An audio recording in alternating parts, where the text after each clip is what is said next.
members of this honorable house, and all who are joining us in various ways. The scripture this morning comes from Luke chapter 21, verses 25 to 28. There will be strange things happening to the sun, the moon, and the stars. On earth, whole countries will be in despair, afraid of the roar of the seas and the raging tide. People will faint from fear as they wait for what is coming over the whole earth, for the powers in space will be driven from their courses. Then the Son of Man will appear, coming in a cloud with great power and glory.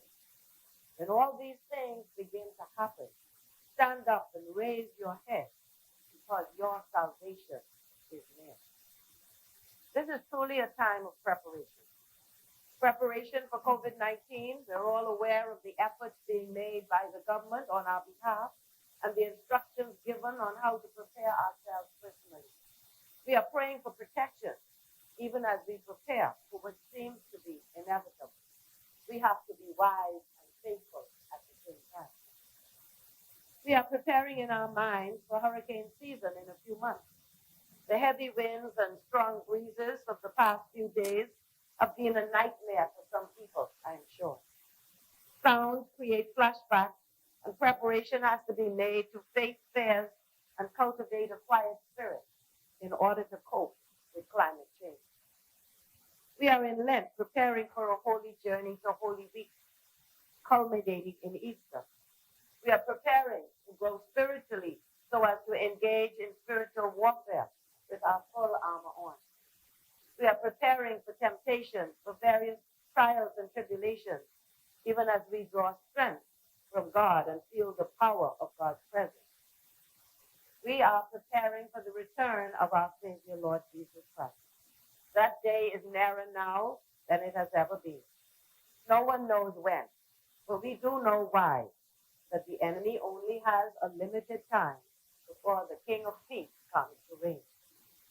It is our prayer that you, our rulers, prepare us for all of these things by your example and wise plan. We have to prepare ourselves emotionally to develop resilience and perseverance, to hold on until we overcome by the grace of God. You have many financial decisions to make, as this global spread of disease was not in the budget or in your plans for us as a people. You are here for such a time as this. Use your medical expertise and your accounting skills and every other gift and talent that you all bring to the table, but especially your ability to humble yourselves before the Lord and pray. Let us see you united, supportive, and encouraging one another. This is a time of national challenge and crisis, which can be very traumatic, and yet it provides an opportunity for us to become a people of prayer, creative response, and love for one another. We have to dig deeply and to remain steadfast as we allow God to guide us through the uncharted waters of the next few days, weeks, months, and years. We are trusting you to do your best as you lean on God and not on your own understanding. We pray to support you as you desire and deserve. Let us pray. Our Father, hallowed be thy name. Thy will be done on earth as it is in heaven. Give us this day our daily bread. Forgive us our trespasses, as we forgive those who trespass against us. And lead us not into temptation, but deliver us from evil. For thine is the kingdom, power, and the glory, forever.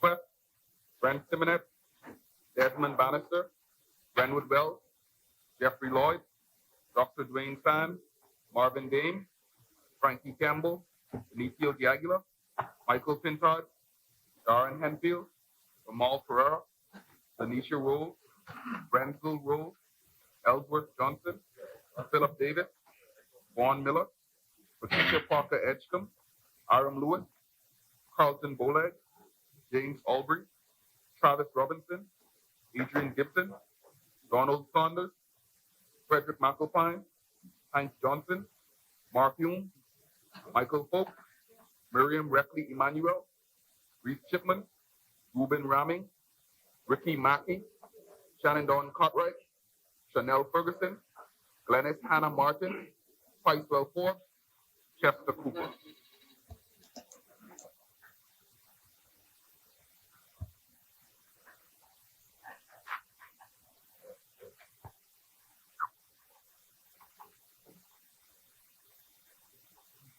Good morning, honorable members. Introduction and swearing in of new members. Laying of documents by ministers. Chair recognizes the honorable member for Bamboo Town. Mr. Speaker, I beg leave to lay on the table of the House a copy of the following: the Bahamas Maritime Authority Annual Report and Accounts 2019. Order that the document be brought up.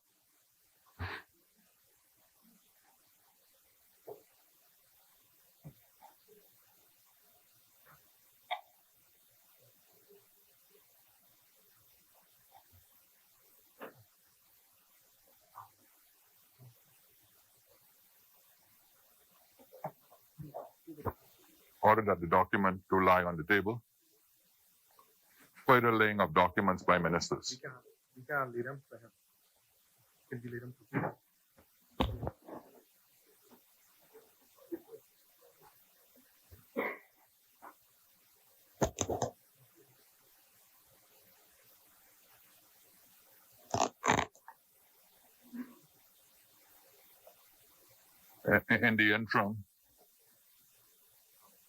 In the interim, while we, he comes.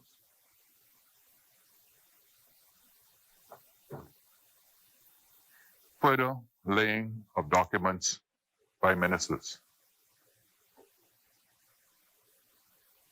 The chair recognizes the honorable member for East Grand Bahama. Thank you, Mr. Speaker. Mr. Speaker, I beg leave to lay on the table the Disaster Reconstruction Authority Special Economic Zone Relief Amendment Order 2020. Order that the document be brought up.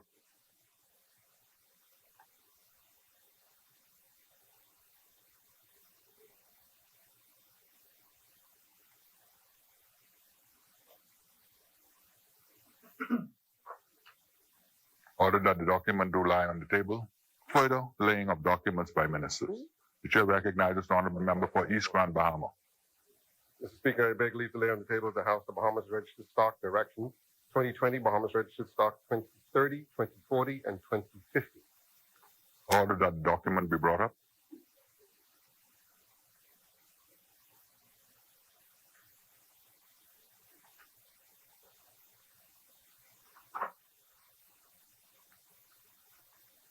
Order that the document do lie on the table. Further laying of documents by ministers. The chair recognizes the honorable member for Bamboo Town. There are no further laying of documents, Mr. Speaker. Statements and communications by ministers. The chair recognizes the honorable member for South Beach.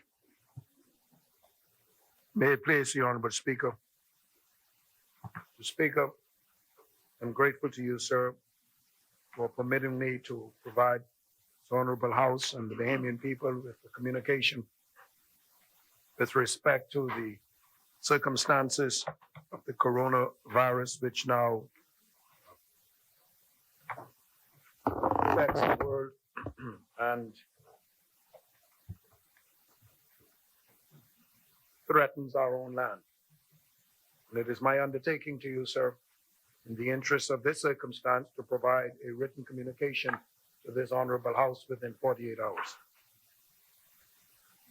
I wish to advise, Mr. Speaker, that on January 31st, 2020, a circular was sent to all district superintendents, principals of all government schools, headquarters staff, heads of all satellite offices, president of the Bahamas Union of Teachers, the president of the Bahamas Educators Managerial Union, entitled the subject Coronavirus Alert.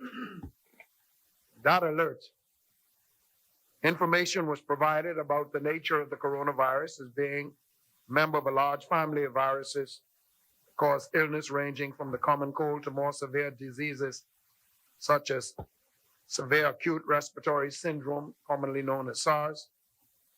And such virus can be transmitted between animals and people.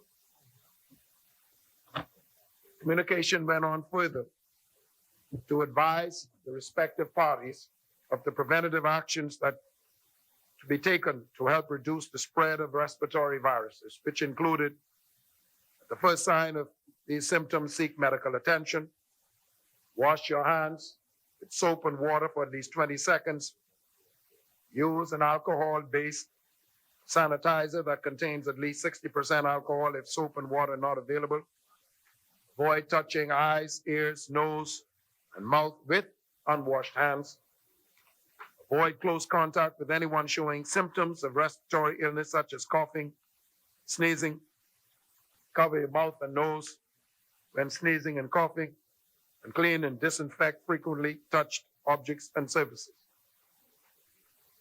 And to advise this Honorable House, Mr. Speaker, and the Bahamian people that this circular is now in the process of being updated, which will be delivered and directed to the respective parties aforementioned within 24 hours.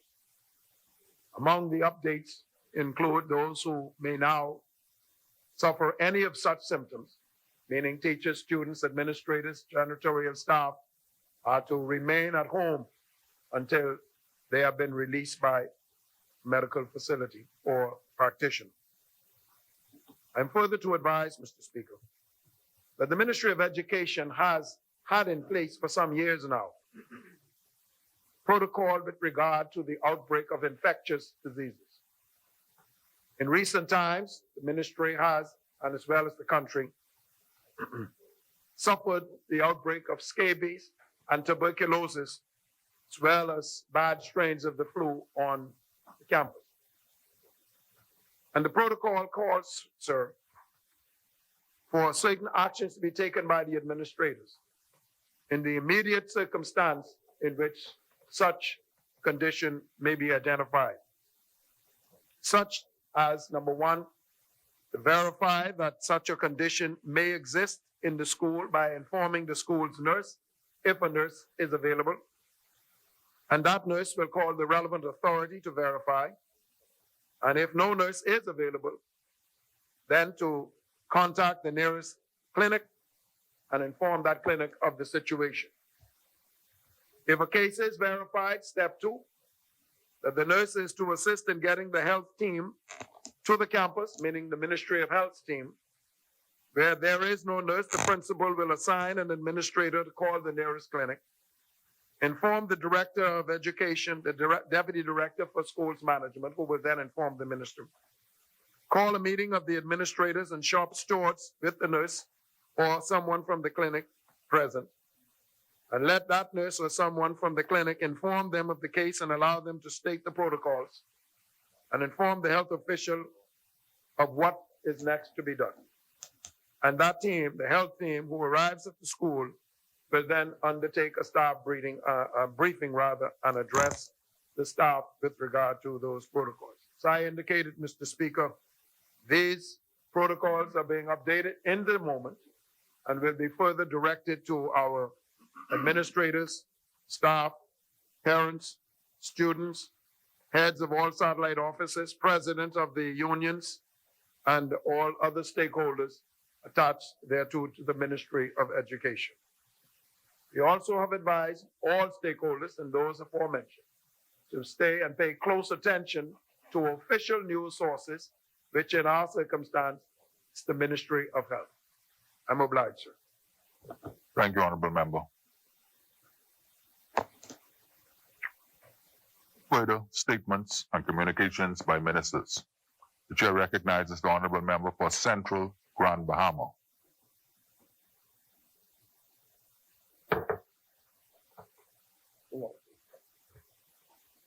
Good morning, and thank you, Mr. Speaker. As the minister responsible for disaster preparedness management and reconstruction, and recognizing the mammoth task that we are faced with as a country, My daily prayer is one day at a time. And I reflect on that from a song that I used to sing with my mother, my grandmother, Florence, in Waterkey. And the chorus of that song said, "One day at a time, sweet Jesus, that's all I'm asking from you. Just give me the strength to do every day what I have to do. Yesterday is gone, sweet Jesus, and tomorrow may never be mine. Lord, help me today. Show me the way, one day at a time." Mr. Speaker, just over 6 months ago, Hurricane Dorian hit Abaco and Grand Bahama at Category 5 strength. The storm landed in Abaco with maximum sustained winds of 185 miles per hour. Dorian is tied as the strongest storm to land on record in the Atlantic. Dorian is the worst natural disaster in the country's history. Lives were lost. The storm caused an estimated $3.4 billion in losses and damages. So I'm here today to give an update as to where we are as a ministry, as authority, and NEMA in terms of our progress today. As a result of this unprecedented disaster, Parliament created the Bahamas Disaster Reconstruction Authority, or DRA, to oversee and manage recovery and restoration in the disaster zones. Abaco and Grand Bahama were declared disaster zones.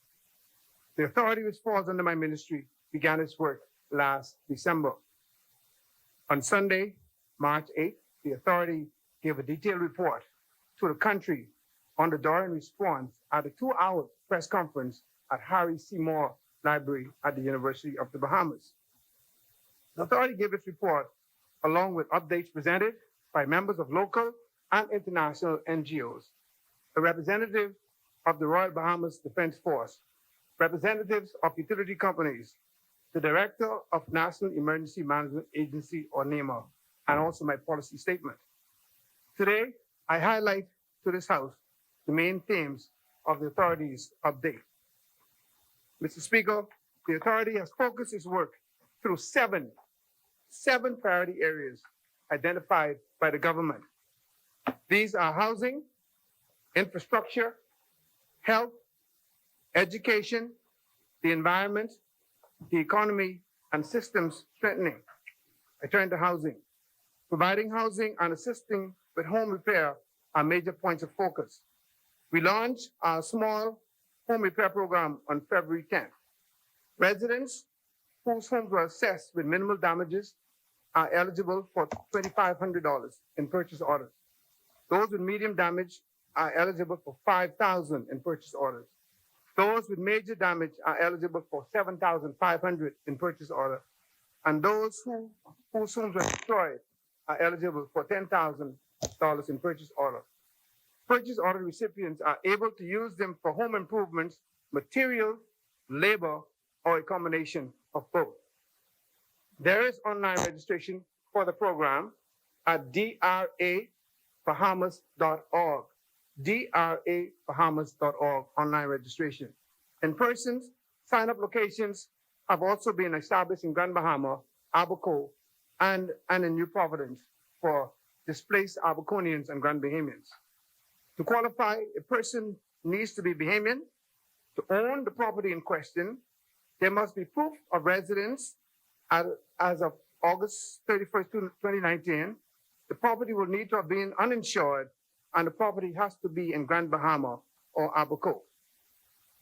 This is important. Materials purchased with purchase orders will have to be from approved vendors in the Bahamas.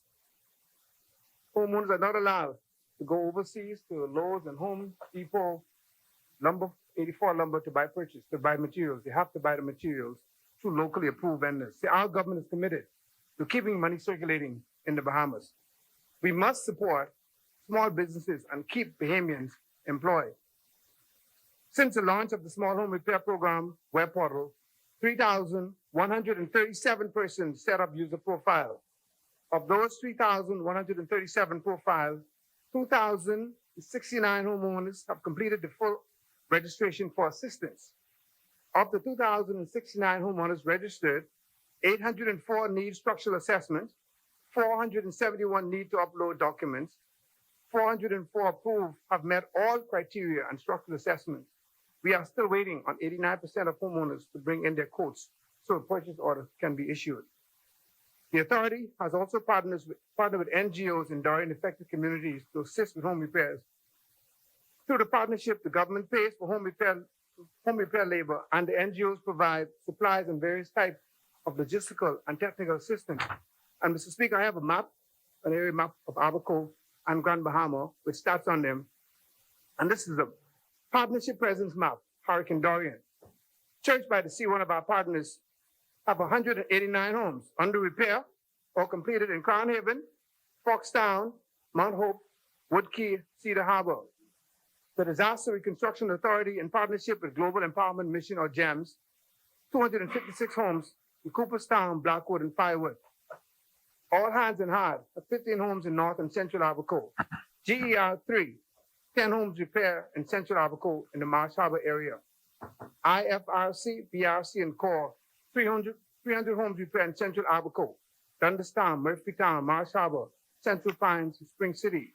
CORE, along with IOM, 30 homes in Central Abaco, which includes Dunderstown, Murphytown, Marsh Harbor, Central Pines, and Spring City. The Bahamas Methodist Habitat, 100 home repairs in Central Abaco. The Disaster Reconstruction Authority with GEM is presently in Moores Island. Samaritan's Purse, 255 homes funded by USAID. In Grand Bahama, we have World Home International, 3 homes in West Grand Bahama. CRS, 225 home repairs in Freeport. The Methodist Habitat, 100 homes in Freeport. Rotary, 83 homes repairs in East Grand Bahama, which includes Freetown, Gambia Point, High Rock, Pelican Point, and McLeanstown. SPP, 30 home repairs, East Grand Bahama. GER, 70 homes repairs, East Grand Bahama. IFRC and BRC, 200 homes again in Freeport. And SPP, 210 home repairs in Freeport. And CSR again, East Grand Bahama. And I said, these are partnership presence maps. The Bahamas government partnering with NGOs.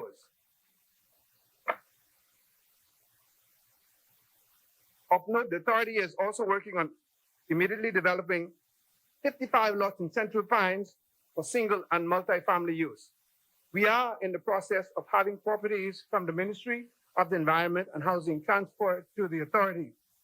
It is hoped these units provided much needed rentals and housing for people on the island and those seeking to return.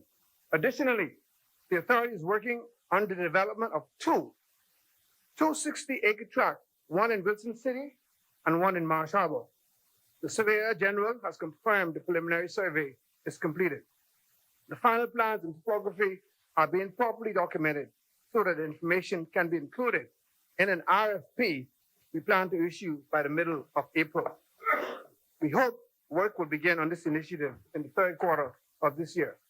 It is envisioned that the development will show innovative housing solutions that are sustainable, eco-friendly, energy efficient, and meet our goal of building back better. Local and international developers will be invited to provide solutions for the 60-acre tract. I speak to the domes. 30 domes in Spring City are completed and have been turned over to the authority. We are waiting final utility connections that should be completed this week. After conferring with the Department of Social Services, they will be turned over to residents of Spring City. The criteria to occupy these domes are: a person's home should have been destroyed by the storm. Priority will be given to the elderly, physically and mentally challenged, single mothers, and families with infants and small children. We are also in the process of constructing domes on the private properties of those who meet the criteria, 4 of which are being installed in Little Abaco. And I must note that these domes are free of charge by the Bahamas government. No one will have to pay for these domes. Thank you. Mr. Speaker, I'll turn to health. The Ministry of Health has been assessing the health facilities in Abaco and Grand Bahama. The ministry is working on a short-term solution for the Rand Memorial Hospital while actively pursuing a long-term solution that is both sustainable and easily implemented, which is, in short, we are seeking to construct a new hospital in Grand Bahama. Discussions have been had with several private sector groups regarding the redevelopment of the RAN. Those presentations have been summarized and will be evaluated in the coming weeks. In Abaco, the clinic in Marsh Harbor is operational. We are pursuing contractors for the rehabilitation of the nurses and doctors' residence. Mr. Speaker, I turn to infrastructure. The Ministry of Works has provided the authority with a comprehensive list of infrastructure projects for the disaster zones. These include roads, bridges, seawalls, docks, and government buildings that all have been damaged to varying degrees by the storm. We are in the process with the Ministry of Works of completing all assessments of the government-owned facilities and prioritizing the restoration of infrastructure that has already been assessed. It is anticipated that the total cost of infrastructure repair could be in excess of $100 million. We are reviewing the seawalls with the intent of making the necessary repairs and upgrades in Abaco and Grand Bahama. We have commenced discussions with a possible private partner to work at the Hope Town dock, and we will set as priority repairs to additional docks. Because of the extent of the damage therein caused, we have set a target of 24 to 36 months to have all docks and seawalls repaired. We are currently considering a program for the redevelopment of the Treasure Key Airport. Local stakeholders will be engaged before this program is finalized. We anticipate beginning the reconstruction of facilities at Marsh Harbor Airport in the fourth quarter of this year. Mr. Speaker, I speak to system strengthening. Dorian has exposed systematic weaknesses regarding the country's debris and waste management system. The Bahamas is in need of a national strategic plan on waste management. With a dozen of inhabited islands in the archipelago, the plan must be applicable to the local level. Currently, the waste management system in the Family Island is based on residential, municipal solid waste collection that is disposed of in open-air dumps on the mainland and on some keys. These dump sites were chosen ad hoc over the years. Some of the dumps in Abaco sit close to, on, or near critical ecosystems and natural aquifers and blue systems that leads to the sea. Municipal solid waste that is disposed of in the open-air dump are composed of mixed waste and often contain waste stream that could easily be removed and composted, reused, or recycled. Instead, we burn the waste, which is not good. This is dangerous and not good for the environment. Due to the large amount of debris in Abaco and Grand Bahama, the authority will have to establish a rational waste plan for these islands, institutionalizing some of what is beginning to take place. Mr. Speaker, the environment. Hurricane Dorian produced an unprecedented amount of debris in Abaco and Grand Bahama. Such debris accumulation in the matter of days has never been experienced in the Bahamas. To date, this is important, we have spent approximately $20 million on debris collection within the disaster zone. And this is all spent on Bahamian companies. Since mid-February, the authority has been reviewing existing collection contracts, preparing to augment collection in areas not covered by those contracts. We are making steady progress on the mainland of Abaco and Grand Bahama. We will be increasing our focus on collection efforts throughout the Abaco Keys. Additionally, we will be investigating and implementing solutions for the debris management site in Spring City and Treasure Key, as well as improving the landfill facility at Snake Key. Dorian also swept a large amount of debris into the sea. We have received survey information on marine debris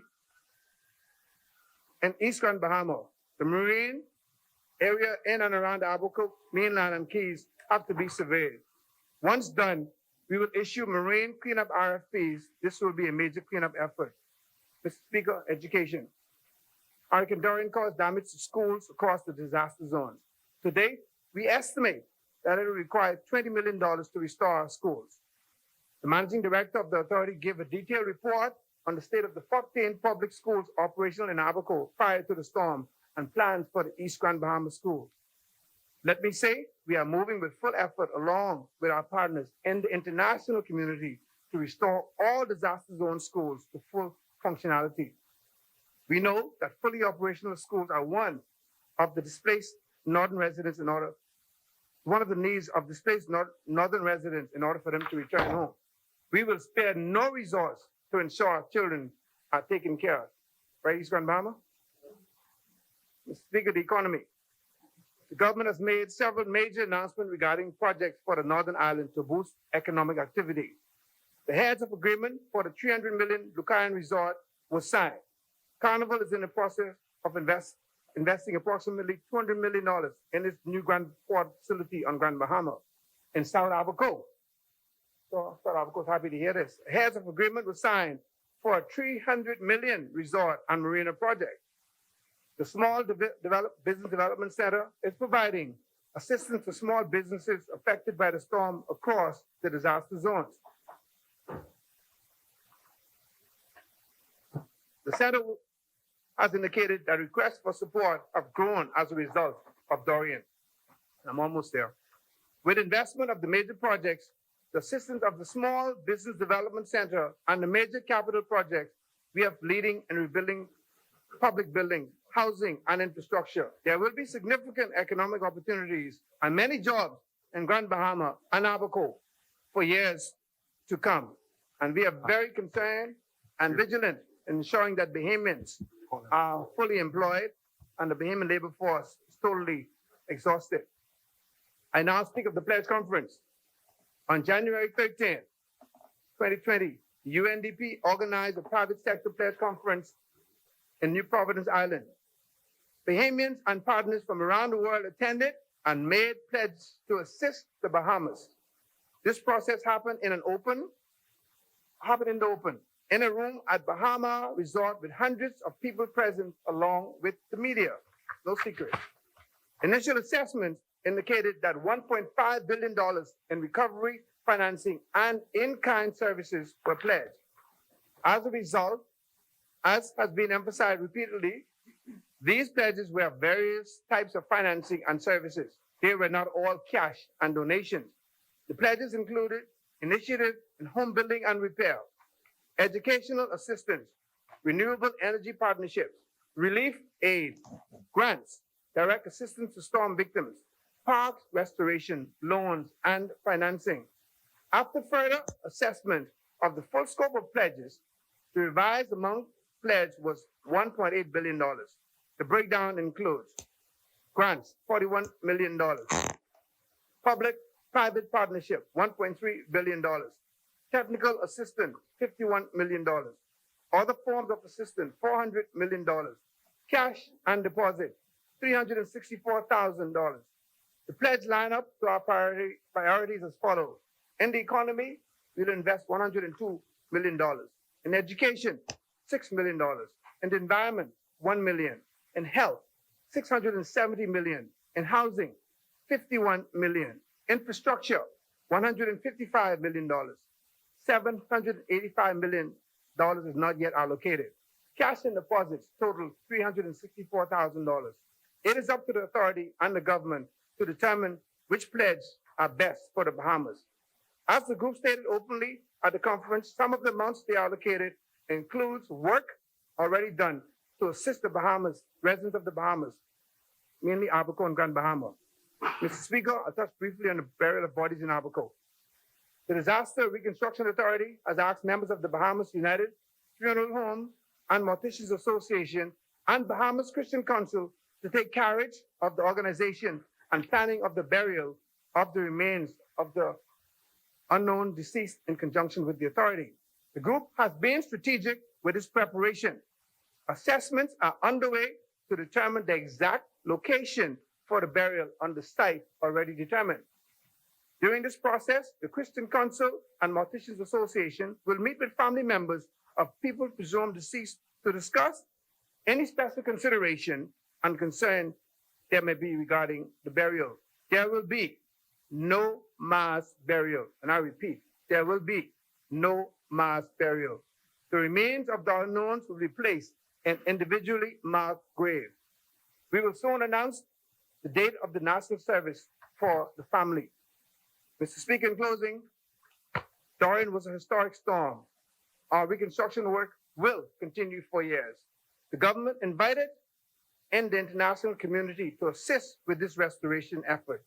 We continue to work together in partnership to restore the Northern Bahamas. My ministry will be there for the residents of Grand Bahama and Abaco each step of the way. We will continue to consult with the community as we proceed with this effort. We will incorporate smart planning and learn the lesson taught by Dorian so that we will build back better and with more resilience. And with that, I will close as I began by taking this journey one day at a time. Sweet Jesus, that's all I'm asking from you. Just give us all the strength to do every day what we have to do. Yesterday is gone, sweet Jesus, and tomorrow may never be ours. Lord, help us today. Show us the way, one day at a time. I thank you, Mr. Speaker. Thank you, Honorable Member. Further statements and communications by ministers. Chair recognizes Honorable Member for Bamboo Town. The statements, communications by ministers. Communications by the clerk. Messages from the Governor General.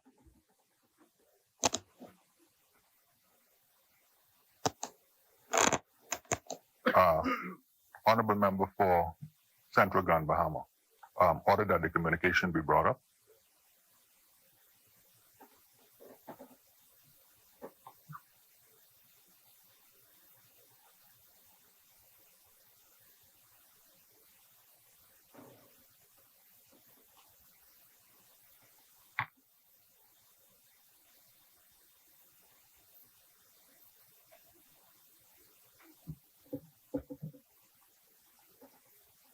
Order that the communication do lie on the table. Messages from the Senate. Motions for leave of absence, leave to resign seat, and new writs. Presentation of petitions. Presentations of reports of committees. Adoption of reports of committees. First reading of bills.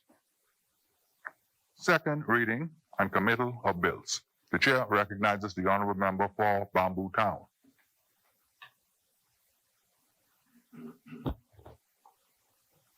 Thank you, Mr. Speaker. Mr. Speaker, I'm fond of doing in this place. God be the glory for the great things he has done and will continue to do for and on behalf of the Bahamian people. Mr. Speaker, Solomon the Wise says that the fear of the Lord is the beginning of wisdom. And David said in Psalm 41, verse 2, that because we fear him, the Lord will protect and preserve us. And he, the Lord, will count us amongst the blessed in the land of the living. Mr. Speaker, as we meditate on those scriptures and given the fear that is currently taking place in the global community, the fear of the pandemic that is COVID-19, the coronavirus. Mr. Speaker, we pray for the covering over this nation of Psalm 41, verse 2. Mr. Speaker, we pray that the Lord will continue to preserve and to protect us and to sustain our physical and economic life here in the Bahamas. But not just here in the Bahamas, Mr. Speaker, we pray for the body of humanity, for its preservation and its continued protection. Mr. Speaker, as I always do in this place as well, I take this time to thank the bold and beautiful people of Bamboo Town for their continued support of my community initiatives and their continued support of me as their member of parliament to continue to represent their views and values in the hallowed halls here of Parliament. Mr. Speaker, it was 1 year ago, March 2019, during this Lenten season that we were here in this House of Assembly, these hallowed halls, amending the Road Traffic Act to prohibit the use of electronic devices, cell phones while driving, and to discourage a driver from driving under the influence of alcohol by prohibiting the presence of open containers of alcohol within the vehicle.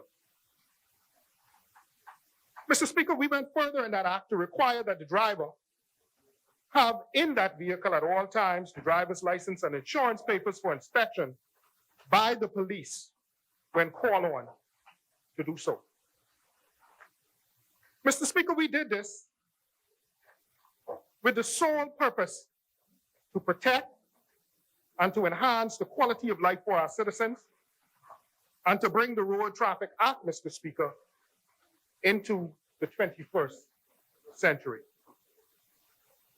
So, Mr. Speaker, it is with that intent, the intent to protect and enhance the quality of life of our citizens and to update the Road Traffic Act, that I once again rise in this place to move these new amendments to the Road Traffic Act in this House today. These amendments, Mr. Speaker, this bill is not very long, and these amendments, Mr. Speaker, are not very long.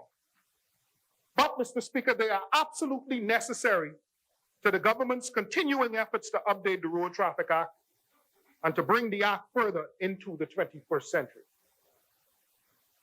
Mr. Speaker, if you will permit me, I'm going to digress just for a moment to remind us, and I will tie it in, of the meaning of this most important season on the Western calendar. Mr. Speaker, this season, the season of Lent, of Holy Week, and of the coming spring reminds us and speaks to the whole process of rebirth, renewal, and to the infinite value of human life and the cost and length that one goes to protect and to preserve human life. Mr. Speaker, this season speaks to getting it right and doing things right. So perhaps it's not by accident, pardon the pun, that we are here again during this season to amend the Road Traffic Act to further enhance and protect the quality of life of the Bahamian people.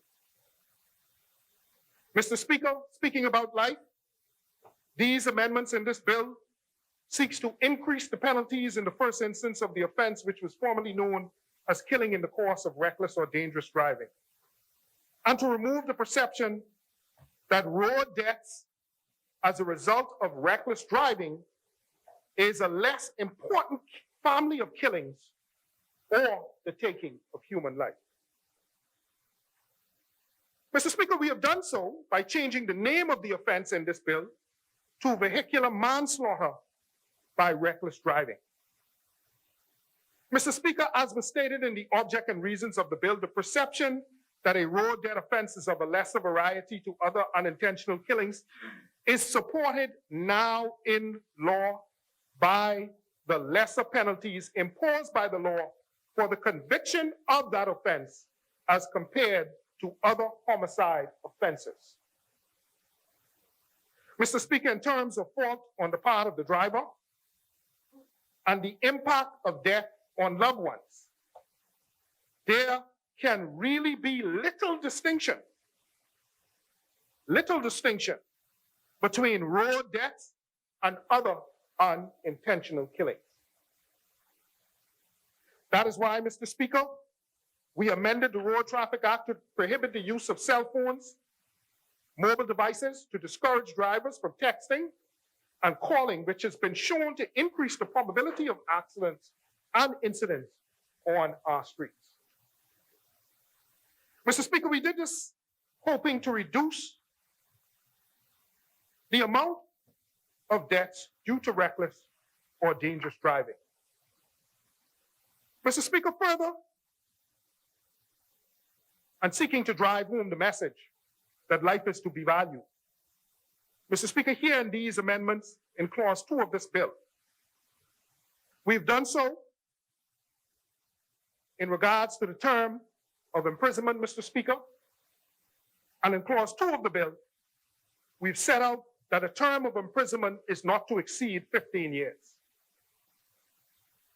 The term of up to 15 years for recklessness is imposed essentially for an individual who would have driven in a manner having a willful and wanton disregard for the safety of others and not having any regard to road traffic conditions and speeds. Those are set out, Mr. Speaker, in sections 2 and 1. Sections 2, subsection 1, and section 2A and B. Mr. Speaker, clause 3 of this bill also introduces a new definition of vehicular manslaughter by dangerous driving into the Principal Road Traffic Act. Currently, Mr. Speaker, in the Principal Act, the offense of dangerous driving carries with it a penalty of fine of not less than $5,000, but not exceeding $10,000, or to imprisonment for a term of 4 years, or to both such fine and imprisonment as the magistrate deems fit. But now, Mr. Speaker, with the new definition of the offense of vehicular manslaughter by dangerous driving, the new offense, Mr. Speaker, will carry a more enhanced and robust penalty of up to 10 years of imprisonment. Essentially, Mr. Speaker, vehicular homicide by dangerous driving will be levied on an individual who is found to be driving far below what can be expected of a competent driver when it would be obvious that the manner of driving was dangerous. Under subsection 3, this principle applies if the vehicle itself is obviously in a dangerous condition. That is, with only one headlight working, or the driver's vision is obscured or limited by broken windshield wipers or defective windshield while he or she is driving. Mr. Speaker, in addition, in clause 3, we've gone further and introduced another new offense, the offense, Mr. Speaker, of vehicular manslaughter by careless driving while under the influence of drugs or alcohol. Mr. Speaker, I take this time once again to remind this House that last year we amended the Road Traffic Act to prohibit a driver from having in his vehicle an open alcohol container. This was done to discourage persons from driving under the influence.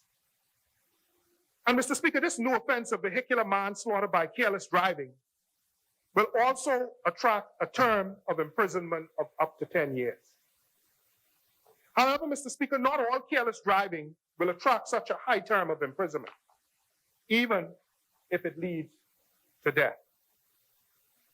Mr. Speaker, the driver must be shown, in this instance, to be under the influence of drugs or alcohol, where the consumption of drugs or alcohol makes the driver unfit to drive or to be in charge of a vehicle. Mr. Speaker, further in clause 3 of the Act,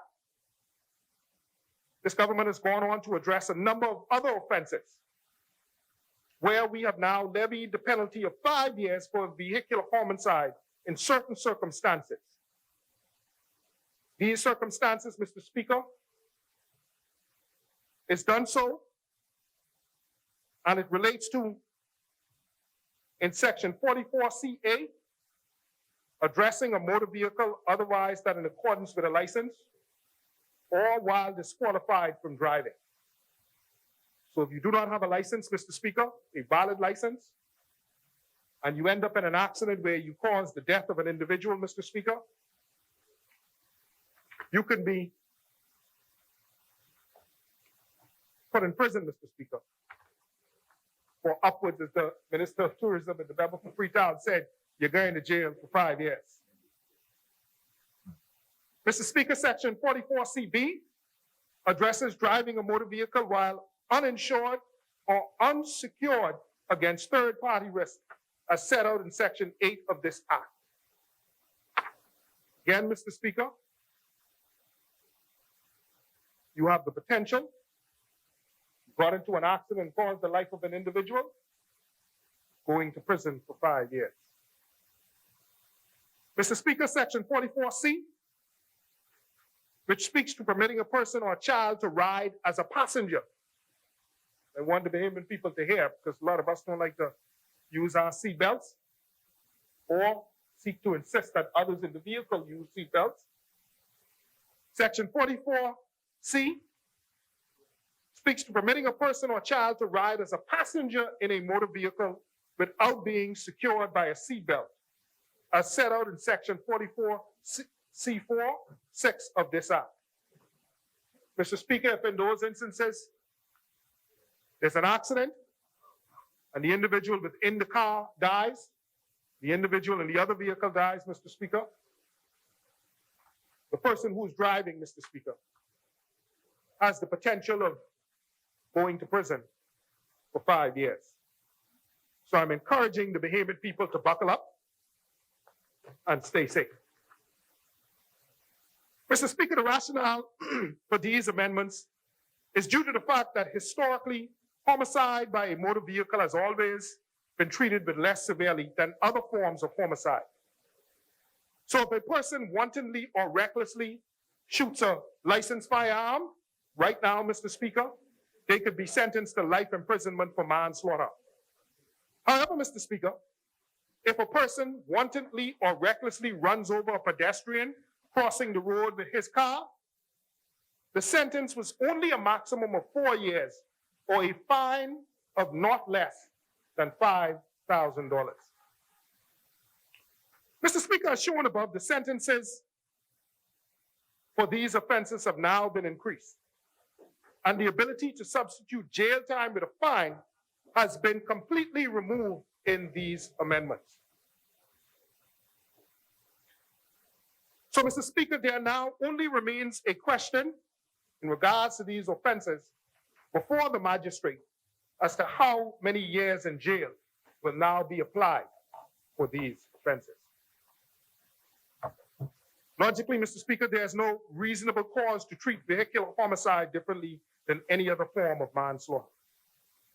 However, in the interest of justice, or perhaps common humanity, where appropriate, the magistrate can find the accused person guilty of a lesser charge,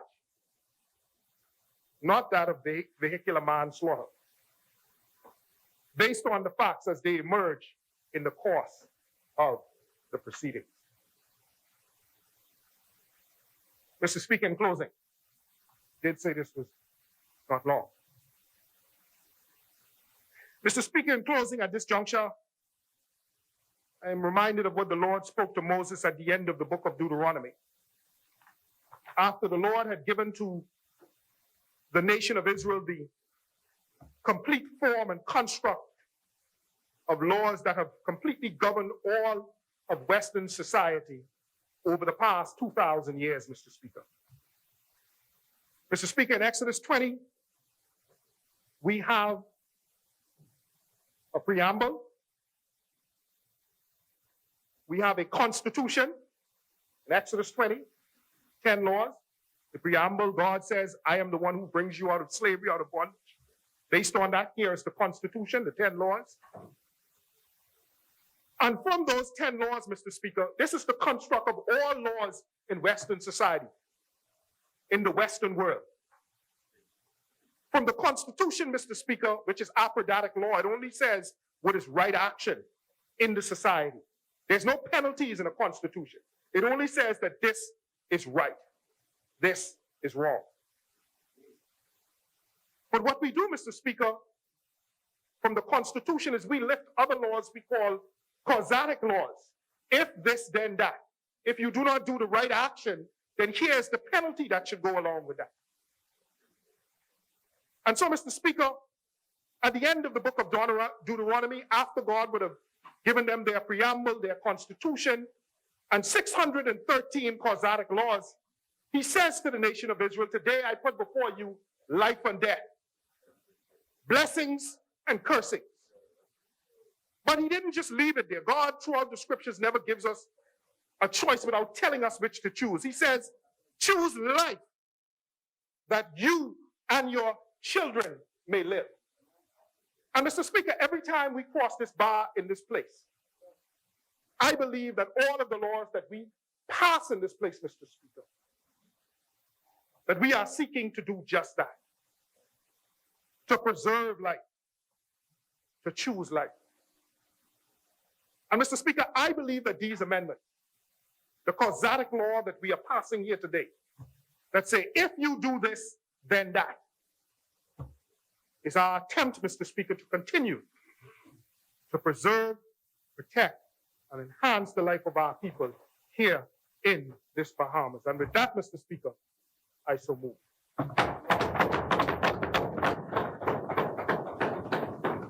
Thank you, Honorable Member.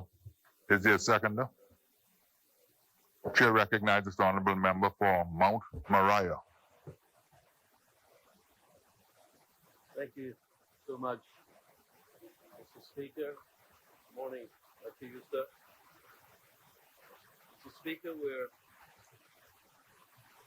certainly indeed in very challenging times. The world faces fear going on by the coronavirus. This virus continues to spread around the world. Persons are dying and falling ill. That the reality of these fears are even with us here in our country. And as of today, as was mentioned by the Minister of Health, that we have no cases. We continue to pray and prepare ourselves to ensure that it remains that way. And so it's with this, Mr. Speaker, that I commend the efforts of our leader, the Honorable Member for Kalani, for putting in place the framework that will allow for us to safeguard and protect the people of this nation, and to commend the efforts of the Minister of Health and his leadership team for the work that they continue to do, to educate, to train and prepare those on the front line, those in the health ministry, education and national security, and across this country, so that those persons who are out there in the field will know what they're looking for, will continue to be that line of defense to ensure that our little country remains safe. And the member for Freetown will continue to say, you know, they keep coming, because we're doing what it is that we need to do. And so we ask that God will continue to guide us and guide all nations of the world and free us from this problem, this issue, this burden that currently confronts us. So, Mr. Speaker, it is again a privilege for me to rise in this honorable House as I make my contribution to the Road Traffic Amendment Bill 2019. It always brings me joy when I rise in this honorable House to bring about and to contribute to the substantial and necessary changes that seek to serve the interests of the citizens of this country. Progressive legislation are necessary for the advancement of our great Bahama land, and it remains a continuous pursuit. Mr. Speaker, as always, I am humbled and grateful to the Almighty Father's continued blessings in the form of my supportive family and the great people of the Mount Moriah constituency, all of whom continue to repose their trust in me. I would like to extend warm wishes to the FNN Council of Mount Moriah and the LOL and Millennium and Stapleton Gardens Association, as well as the volunteers who continue each day to show their support, that they're all about community and their selfish commitment and support to community. That I will never forget. Mr. Speaker, it is still an honor to lead the Ministry of National Security and its hardworking staff. I'm also honored to represent the agencies under my remit, inclusive of the Parliamentary Registration Department and the brave men and women in uniform. Mr. Speaker, in recent years, the Road Traffic Department of the Royal Bahamas Police Force has significantly improved road safety usage by increasing enforcement, education, and public engagement. They have continued to partner with the Road Traffic Department under the Ministry of Transport to make the streets of our nation safer. The agency has upgraded and expanded its enforcement technologies and training of police officers. The police force has acquired 5 new laser cam and pro laser 4-speed detector devices. The introduction of the new technologies will continue to prove its value in eliminating serious and fatal crashes. All of these measures equates to the encouraging motorized users to exercise due care and attention. Mr. Speaker, our administration has also put forth legislation to introduce new road traffic violations to ensure they remain effective deterrents to motorists. Despite the progressive steps taken by the police force, irresponsible driving remains a very big concern.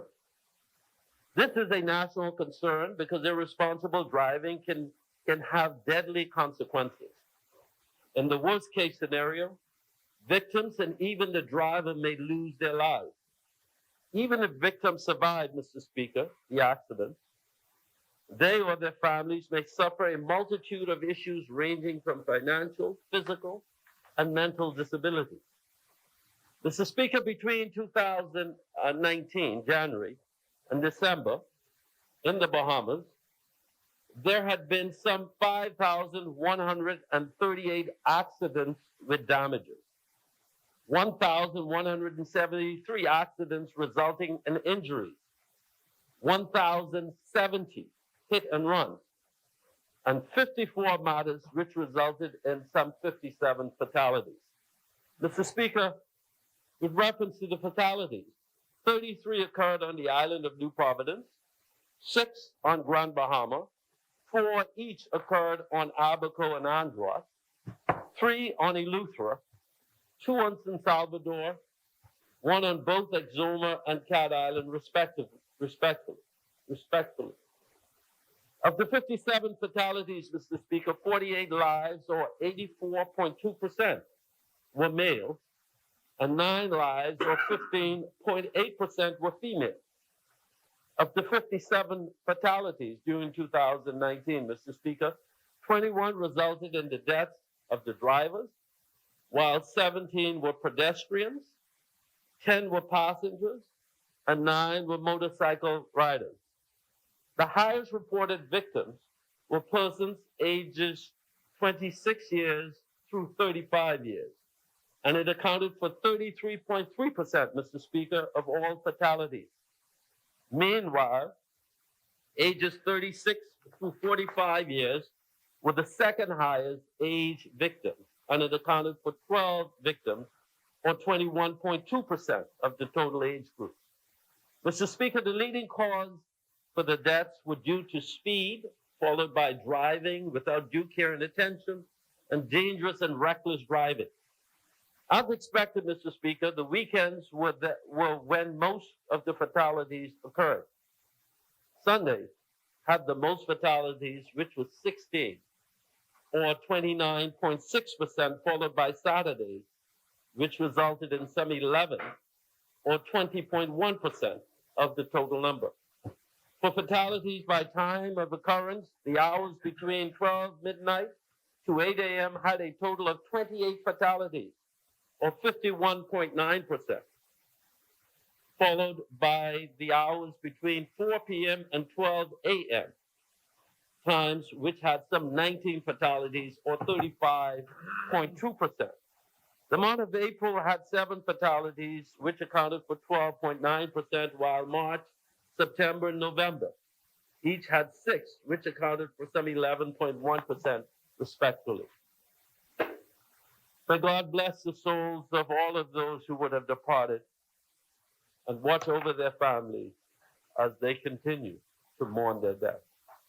Mr. Speaker, the purpose of today's amendments are to make it clear to all operators of motorized transport that this government takes serious the killing of an individual due to reckless or dangerous driving, as it does other killings.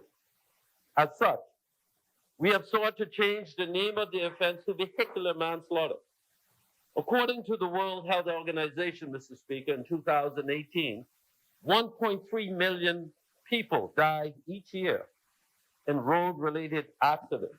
Meanwhile, road traffic injuries have become the leading cause of death among young people, despite an increase in safety gains. Increases in speeding, driving under the influence of alcohol or drugs, and inadequate post-crash care are among various factors that have resulted in traffic injuries being the #1 killer of young people. Mr. Speaker, even more disturbing is the fact that globally, of the total number of road traffic deaths, approximately 90% occurred in low and middle income countries. This, despite such countries only accounting for 1% of all the vehicles in the world. However, 13% of all vehicle-related deaths occur in low and middle income countries. The high number of deaths are due to rapid development associated with new roads, affordable vehicles, and novice drivers. Consequently, Mr. Speaker, such countries also fail to keep pace with progressive legislation to mitigate accidents and other motorized incidents. Mr. Speaker, we are a government who cares, a government of action. Our goal is to leave this country in a better place than we met it. According to the UN in 2018, countries that introduce progressive policy changes regarding road safety, inclusive of improved legislation with reference to speed limits, intoxicated driving, and seatbelt safety, have been able to mitigate road traffic deaths. Countries that have used legislation to mitigate traffic-related deaths have seen great improvements. As a government, we recognize that we have an obligation to the Bahamian people to enact legislation that will bring about substantial and positive changes in society as a whole. Mr. Speaker, the heart-wrenching tragedies that could have been avoided with enforcement, education, and road safety infrastructure must certainly continue to be improved. But we are also in need of stronger deterrence against irresponsible driving. As such, Mr. Speaker, we sought to review the existing framework of criminal offenses and penalties against irresponsible driving. This proposed legislation seeks to make amendments and remove the perception that road death offense, which results in death due to reckless and dangerous driving, is any less important compared to other killings. The new offense will be known as vehicular manslaughter. It should be noted that there was broad support for the enhanced penalties, as many felt the move was timely. Mr. Speaker, today, irresponsible driving offenses are prosecuted under reckless or dangerous driving and driving without due care and reasonable consideration. The penalties differ, and there was no consistency with how persons were convicted and fined. However, Mr. Speaker, the proposed amendments seek both greater clarity and consistency by consolidating irresponsible driving under the Road Traffic Act. These proposed amendments will seek to streamline the offenses into two main categories along with a subclass. The first category being reckless or dangerous driving. The second category will be driving without due care and reasonable consideration, which is better known as careless driving. And the third subclass will be driving motor vehicles on the road while committing an offense. Mr. Speaker, Clause 2 of the bill will repeal and replace Section 44 of the Principal Act and create the offense of vehicular manslaughter by dangerous driving. Vehicular manslaughter by reckless or dangerous driving sends a stronger message, Mr. Speaker. A person who drives in a reckless manner as to indicate a willful and malicious disregard for the safety of another person using the road or a pedestrian would have committed an offense and may be liable on conviction or indictment to imprisonment not exceeding 15 years. For the purpose of subsection 1, the proposed amendments provide several considerations on a case-by-case basis. Therefore, Mr. Speaker, there has to be the element of intent and proof of the same to cause harm. For example, consideration will be given if a person is driving reckless based on the nature, condition, and use of the road, the amount of traffic, and the speed and manner in which the vehicle is being driven. It would be obvious to a competent and careful driver that driving in the aforementioned manners would create an obvious and serious risk of harm to any person, especially if another road user is unable to react in time to such dangerous driving. Mr. Speaker, Clause 3 of the bill adds in Section 44A, 44B, and 44C into the Principal Act. Specifically, Section 44A introduces vehicular manslaughter by dangerous driving, and it provides for a new road death offense. This offense will apply to those who choose to drive below the standards that is expected of a careful driver having regards for the nature, condition, and use of the road. This section now makes it an offense triable by indictment and increases the penalty of imprisonment not to exceed 10 years. Mr. Speaker, this new addition should send a strong message to all those persons who go behind the wheel of a vehicle. The current penalty of a fine between $5,000 and $10,000 or imprisonment for a term of 4 years and or to both a fine and imprisonment will become null. It should be noted that the term dangerous will refer to either the injury sustained by a person or serious damages caused to property. All drivers will now be forced to take responsibility for their actions and provide consideration for other road users. Otherwise, they will be penalized for irresponsible driving. Mr. Speaker, Section 44B under Clause 3 provides for a new road death offense of vehicular manslaughter by careless driving while under the influence of drugs or alcohol, where the consumption of the same makes the driver unfit to drive or to be in charge of a vehicle. Drivers who are drunk or drug impaired demonstrate a blatant disregard for the safety of other road users. They are some of the biggest contributors to serious accidents on our streets, Mr. Speaker. These are, of course, accidents that could have been clearly avoided if the driver had not come under the influence or decided not to drive. Mr. Speaker, as such, for this offense, the person may receive a penalty of 10 years imprisonment, which will be imposed on conviction on information.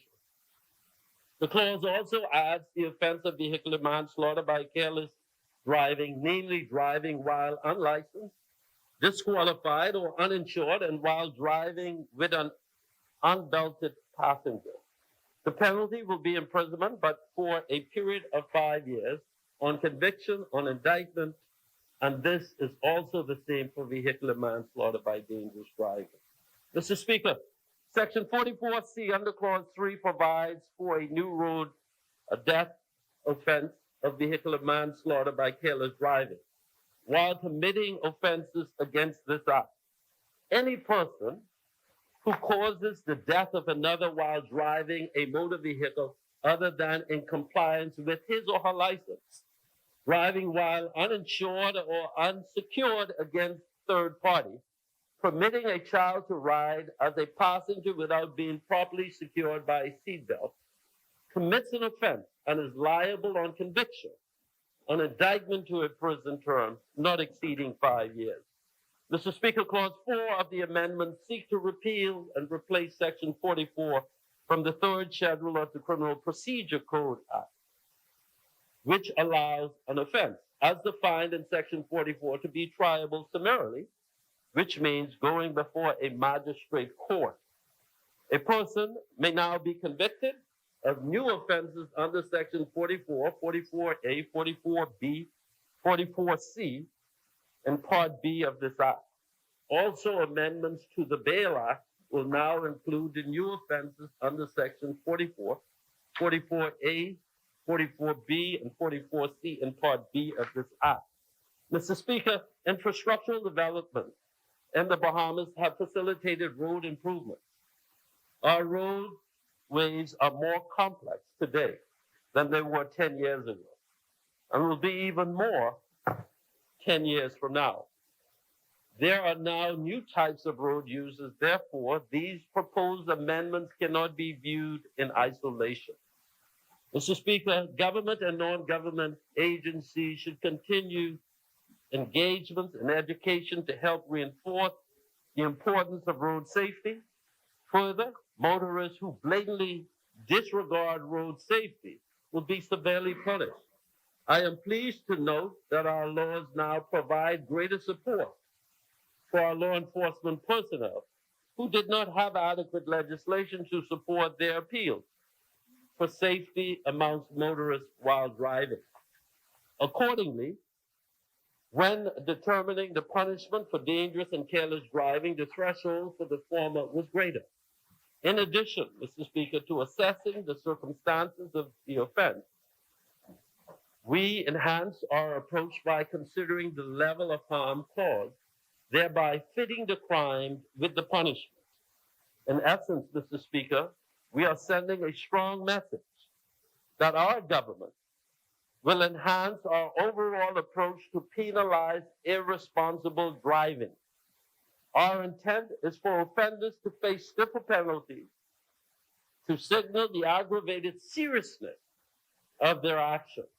Ignoring road safety only serves to undermine our development. Mr. Speaker, it would be remiss if I did not address pedestrians and other road users who have a responsibility to be aware of potential for dangers whenever they take to the roads, and must do their part to follow road safety laws as well. Pedestrians and other road users can be responsible for their injuries when they ignore traffic signals at an intersection, fail to adequately use the designated sidewalks, and or fail to use the designated crosswalk to cross the street. I therefore, Mr. Speaker, encourage all pedestrians and other road users to practice road safety. Use your eyes and ears, look out and listen out for any vehicles or motorized instruments around you. Be alert and always practice road safety. Mr. Speaker, the proposed amendments are necessary to help our roads safer by enhancing deterrence against those who choose to drive irresponsibly. If one life can be saved, then this legislation would have served its purpose. Let it be known that I fully support these amendments, and I second the amendment. Mr. Speaker, may God bless the people and the Commonwealth of the Bahamas. I thank you.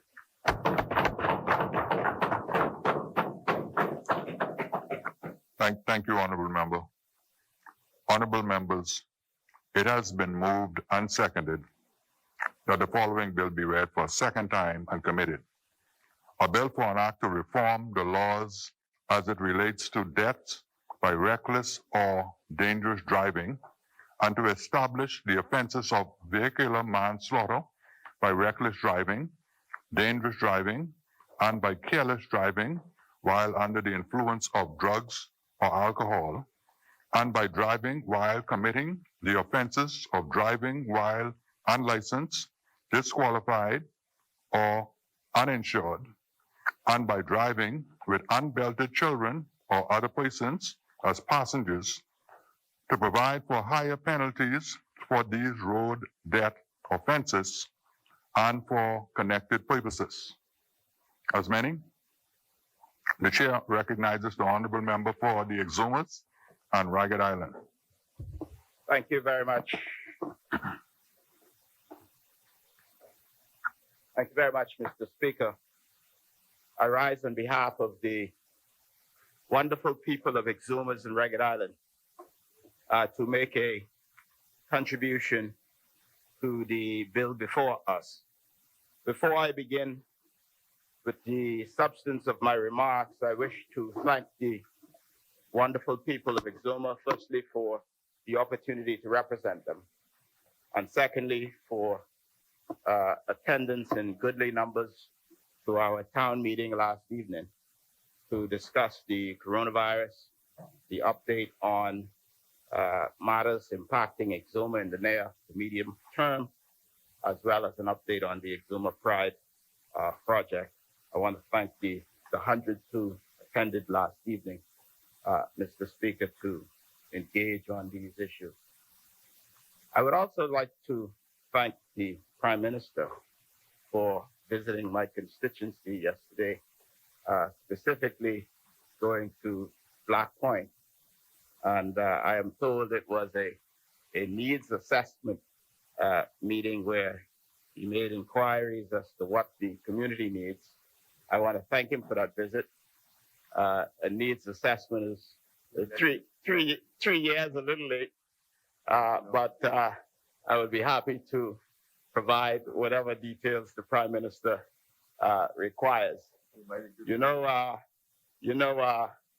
The former Prime Minister Ingram and former Prime Minister Christie never went to the constituency of one of their colleagues without advising them. And I know that Prime Minister Davis will not do this as well after 2022, because there's something called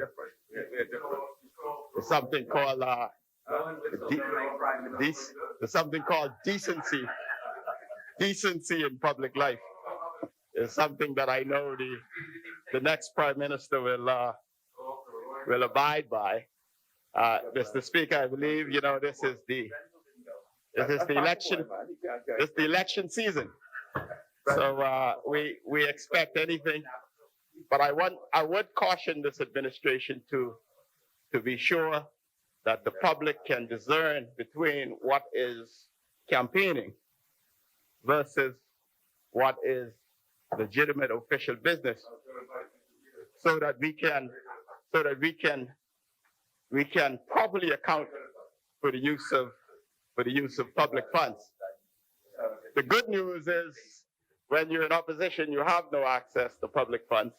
So this issue generally applies to the government. Mr. Speaker, I think it was Johnny Lee who sang the country song, "Looking for love in all the wrong places." Mr. Speaker.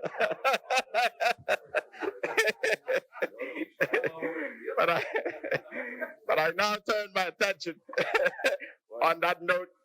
I turn my attention to the Road Traffic Amendment Bill, and we support the bills generally.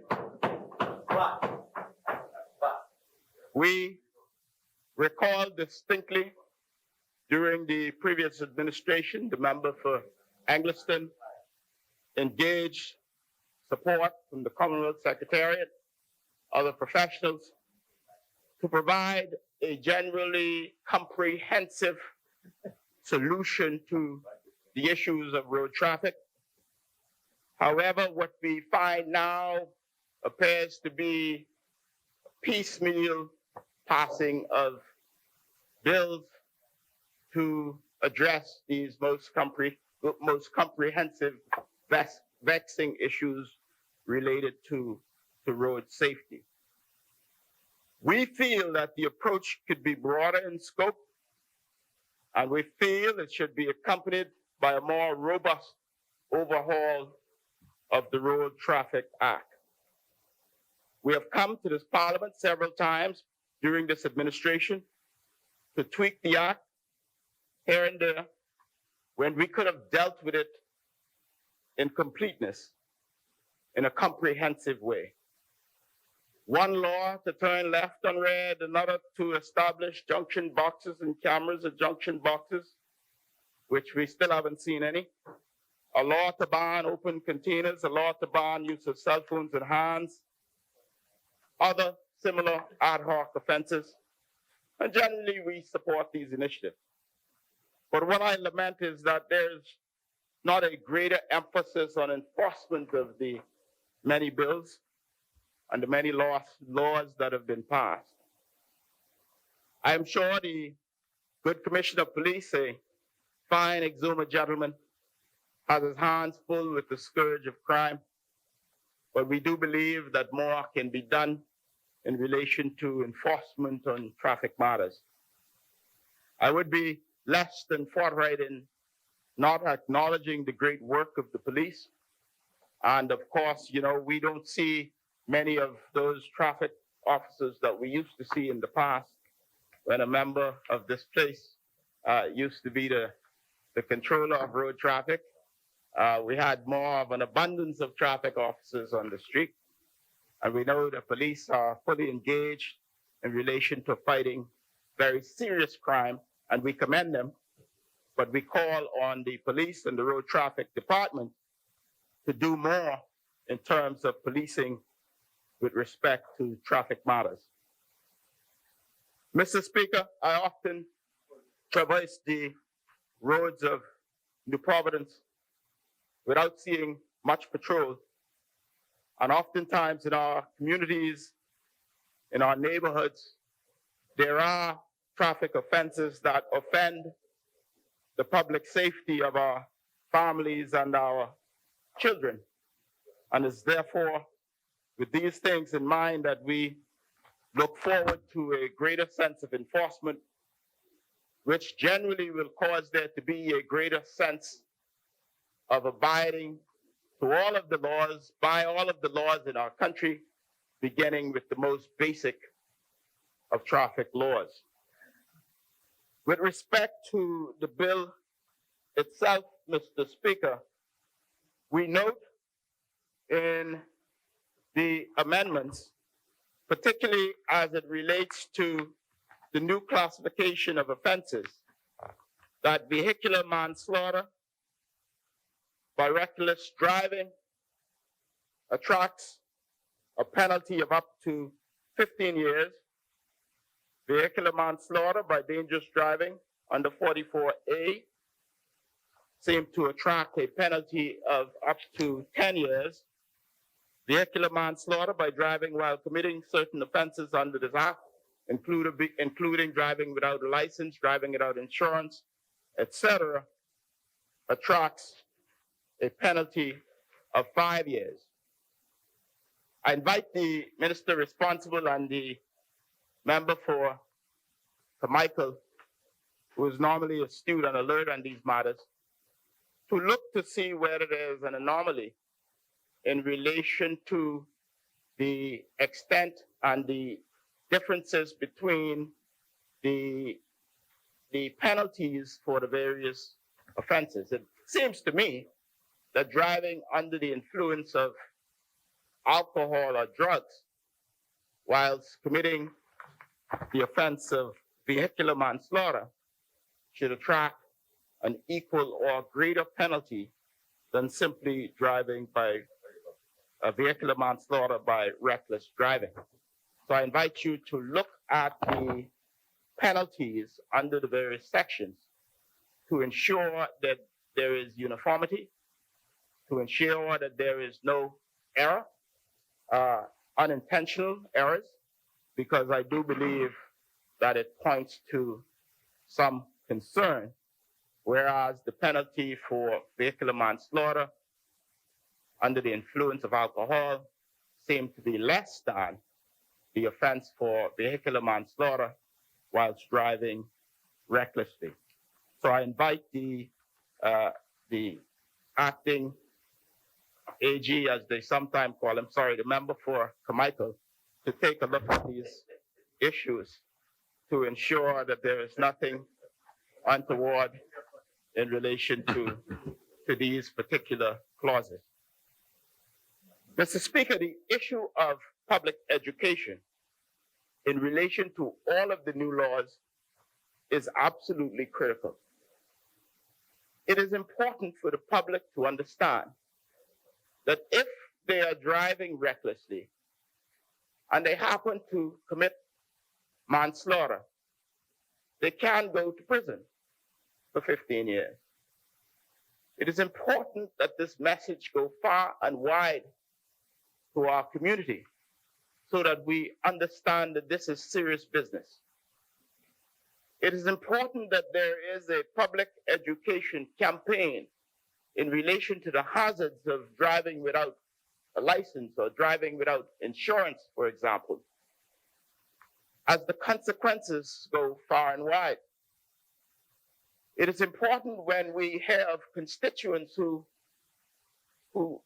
are pedestrians who die in traffic accidents and the driver has no insurance and the family suffers because the deceased is the breadwinner of the family and there is no insurance and the family would have trouble even meeting the burial expenses. It's alarming and concerning, and therefore we support these penalties, we support this bill, but at the same time we invite the government to work along with the Bahamas Insurance Association to engage a massive education campaign on these matters to ensure that the public understands the issues, firstly, and secondly, understands the importance of having insurance. It's not only the law, but it mitigates the risk involved. I am advised by the Bahamas Insurance Association that more than 30% of drivers do not have motor insurance, notwithstanding that it's the law so to do. I'm advised by the Bahamas Insurance Association that homes in Abaco and Grand Bahama during Hurricane Dorian, more than 50% of those homes did not have insurance. I'm advised that the Insurance Association is committed to working along with the government on these issues for a massive and sustained education campaign to mitigate some of the hazards of these matters that we sometimes take for light.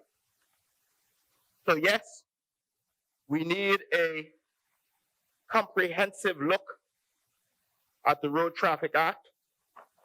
Yes, we invite you, Minister, to look at all of the work completed by the previous minister, the member for Engliston, along with her team, and along with the professionals engaged from the Commonwealth Secretariat to ensure that government is continuous in these matters, to ensure that we are taking advantage of all of the work done previously, and to ensure that we're not leaving valuable consultancy reports on the shelf to catch dust, whilst we bring ad hoc pieces of legislation to Parliament that could be more comprehensive. Yes, we need uniform regulations on certification of driving schools and establishing elective driver's education courses with a standardized curriculum in public and private schools throughout the Bahamas. Yes, we need driving instructors, and they should also be uniformly certified and uniformly recertified through continuing education. Yes, we need to consistently look at the driving exams to ensure that those exams now cover material based on legislation recently brought into force. Yes, we also need a broader system of driver disqualification, which will include mandatory driver re-education. Yes, we can use a demerit system. This would go a long way towards incentivizing, perhaps even lower insurance rates for drivers. And I know and I believe that the Bahamas Insurance Association would be minded to look favorably at these types of incentives. Yes, we do need to see the establishment of cameras at junction boxes and other intersections with the ability to read license plates. Yes, we need to see the use of more technology, more speed guns, more speed traps, etc. Yes, we do need to enforce the laws. Yes, we do need to encourage designated driving. Yes, we do need to set up camps outside of nightclubs and bars, because driving with open alcohol and driving under the influence in some quarters appear to be a way of life in the Bahamas. Yes, we need to see more comprehensive measures. Yes, we support all of these amendments. And yes, we support this bill in its entirety. Mr. Speaker, we do support the penalties in relation to killing or reckless manslaughter whilst driving recklessly, vehicular manslaughter by driving under the influence, and by driving whilst committing certain offenses, inclusive of not seatbelting a child. It is distressing that in 2020, we must still implement laws to ensure that parents are protecting the life and safety of their children. But it is what it is, and therefore we must ensure compliance in this regard. One issue where I would like to see us go further is to look to see how we can address restitution for victims' families where they are killed in these circumstances, Mr. Speaker, particularly where there is no insurance. I reiterate the vexing issue of the demise, oftentimes, of the providers of these families and persons left to fend for themselves and to fend for their families. If the perpetrators are jailed, as would be the penalties under this bill, certainly they would be restrained and cannot contribute to the families of the victims. So we do need to look at some other means to get justice for the victims of the fatalities. Mr. Speaker, I conclude my remarks by reiterating a call for more public education, and I reiterate a call for the Minister and the Road Traffic Department to engage and partner with the Bahamas Insurance Association, who are willing partners, I understand, on the issue of public education. On the issue, Mr. Speaker, of license plates and SD plates in Family Islands, it has become public knowledge that the entire local government board on the island of Exuma resigned in protest because they felt as if their recommendations were not being appropriately considered by the minister, the appropriate road traffic authority, and the government generally. I reiterate a call for more respect for local government professionals. I reiterate a call for more funding for local government. Many of the persons give up their time, they give up themselves. And I notice we're launching Volunteer Bahamas. These persons volunteer their services for a very small stipend and oftentimes for free. And I applaud them and I commend them for offering. The least we can do is to respect them. The least we can do is to respect and consider their recommendations appropriately. And in family islands where there is unique knowledge of the landscape, unique knowledge of the applicants, unique knowledge of the circumstances, it would be to the benefit of officials in Nassau to listen and to learn from the advice being provided. The days when family islanders were content for government to be centralized and decisions to be Nassau-centric, those days are over. They are behind us. And local government professionals are tired and they demand more respect from this government and this administration. Not just on this issue, which I've addressed privately with the minister, but all issues where local government would have a say on issues impacting them and issues impacting their island. And I am sure that the entire backbench caucus who represent Family Islands support me on this issue.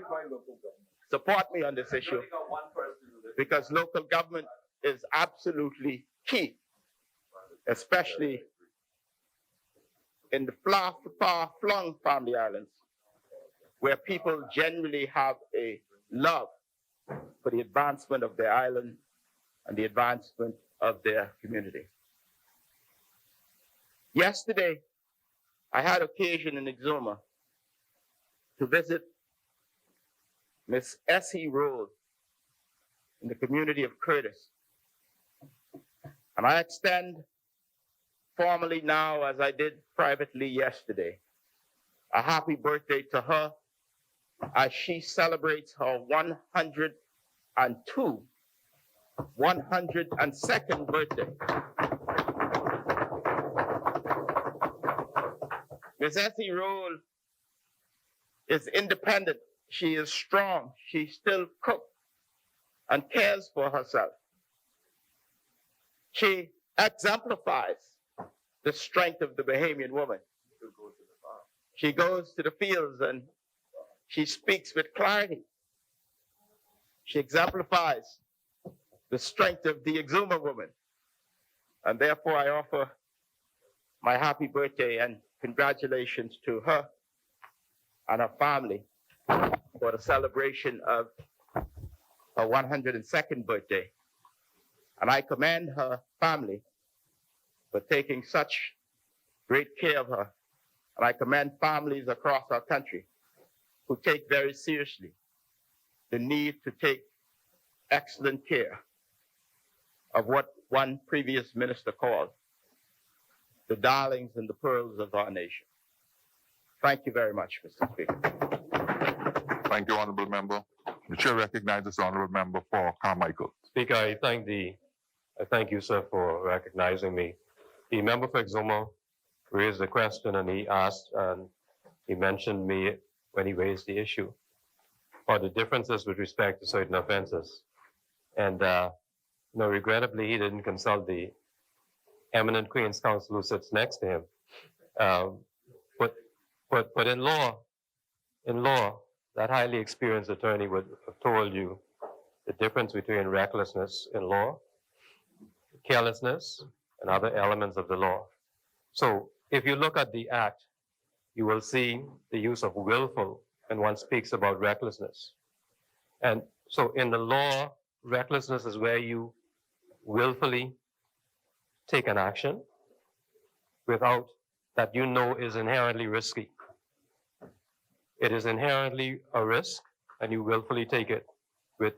And you see the use of wanton is in the act too. Without wanton disregard to the consequences in relation to other people.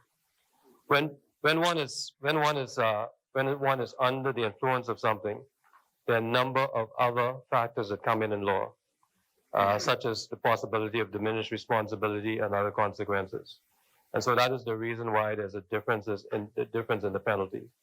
But it is important for all of us to appreciate the challenges that we face on the roads today, and I'm glad that you raised it. Now QC, he didn't consult you. He didn't consult you, QC. So when you speak, you know, he consulted me across the floor. No, but Mr. Speaker, I respect the knowledge of the member for Cat Island, who I'm sure when he speaks, he will let his deputy know the differences in these things, so he wouldn't be asking me for advice across the floor.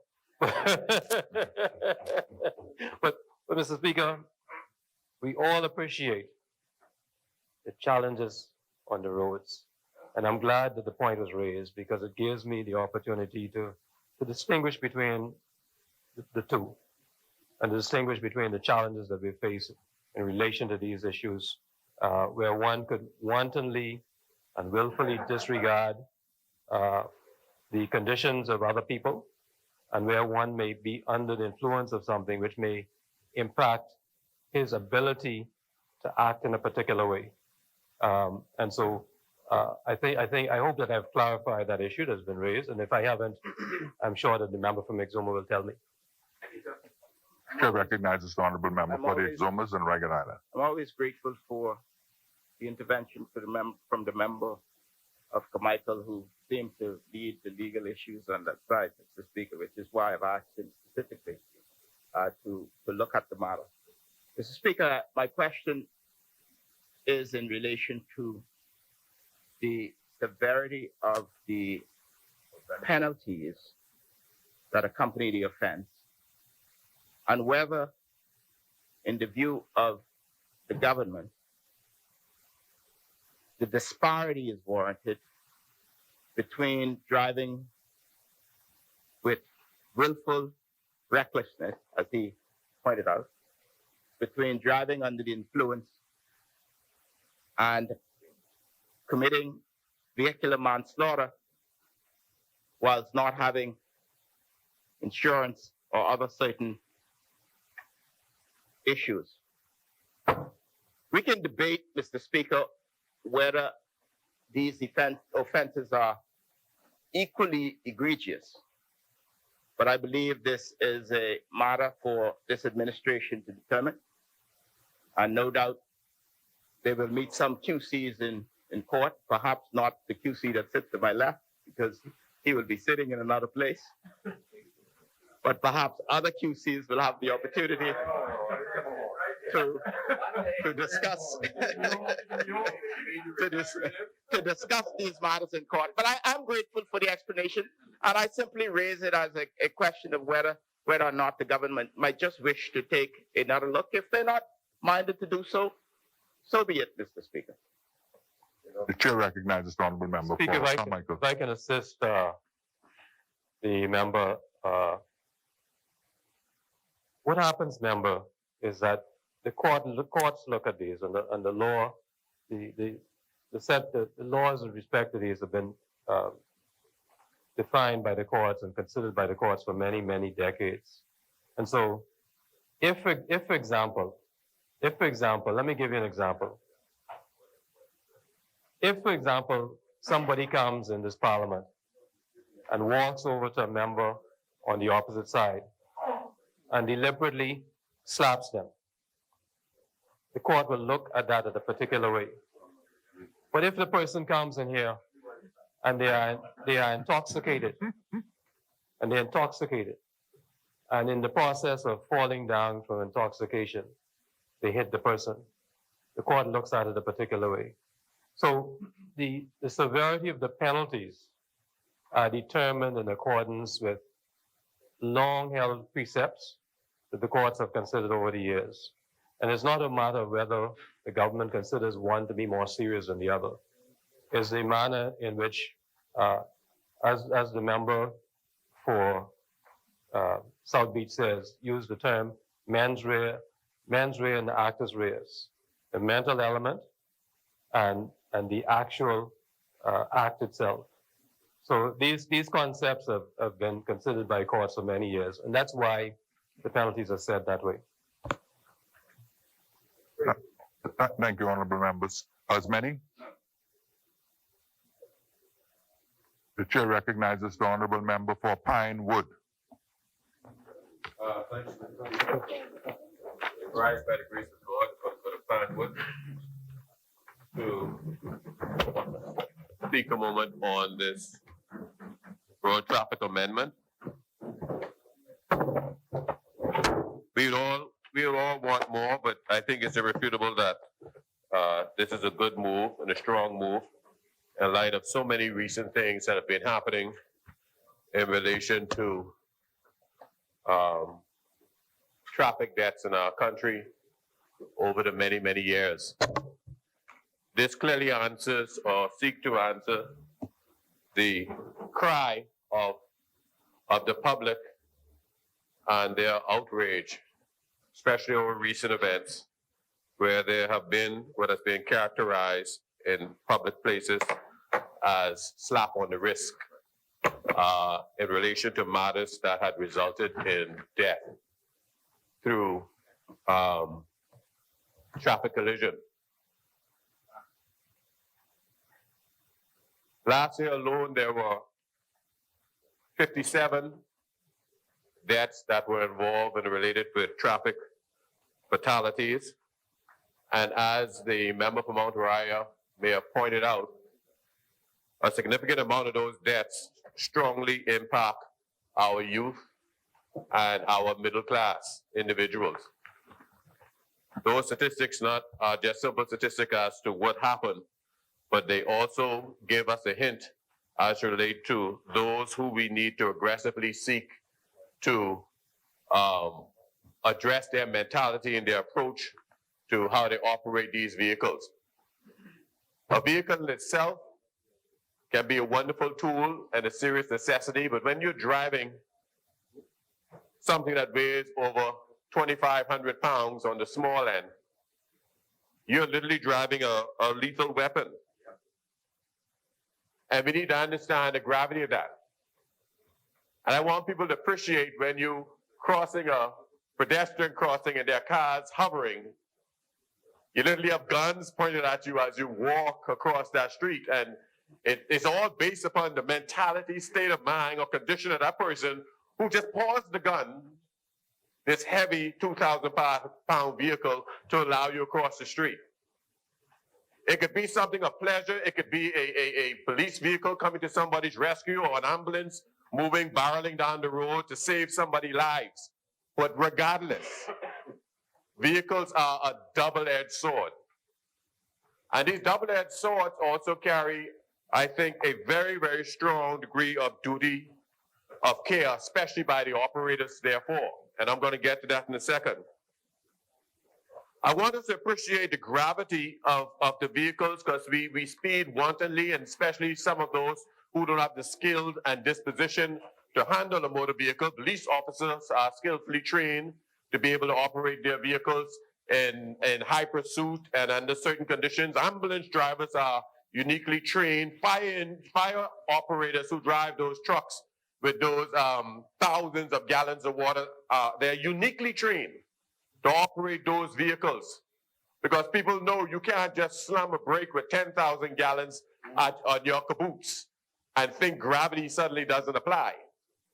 It takes very significant skills. We've had incidences where cement trucks have flipped over, and the oil trucks with fuel have flipped over, And in many instances, though it had happened, there was still an element because of the skill of those drivers.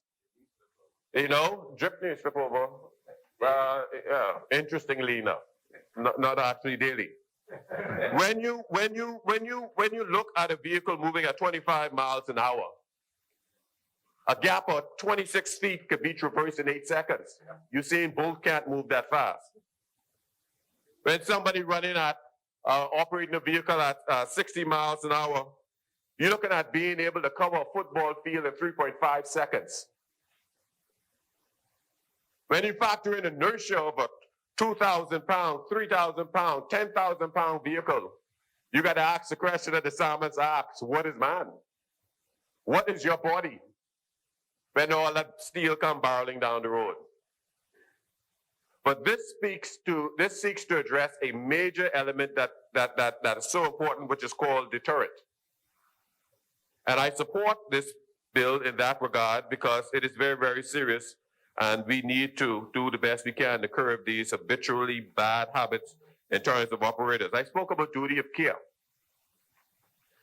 Whenever you invite a passenger into your vehicle, and I'm talking about vehicle for hire, professionally, and even casual vehicles, you must realize as an operator, you have the responsibility for that life. Many times I've seen, and yes, most of these accidents happen in the midnight hour, especially the severe ones, where I see cars totally eviscerated, destroyed, mangled, and bodies thrown all over the place. I remember there was a time, there was one in Grand Bahama related to a taxi cab driver, and the person was impaled on a fence. Impaled on a fence. And your passengers, even though it is possible that some of those may be the ones who goading people on, but nevertheless, in most instances, they are the hapless victim. They're held hostage by the one who's behind the wheel. And these things must be factored in. So my child happened to be catching a ride home with your child. Your child wrapped a car around a tree and ruined and extinguished the life or ruined the life of my child. This is very, very serious, and daily you see how our Bahamian motorists seem to be taking these things utterly for granted. And sadly enough, they're now clad in these little armors called cubes and fits that are worse than soda can, and they're emboldened as if they're driving a Bradley tank or an armored vehicle.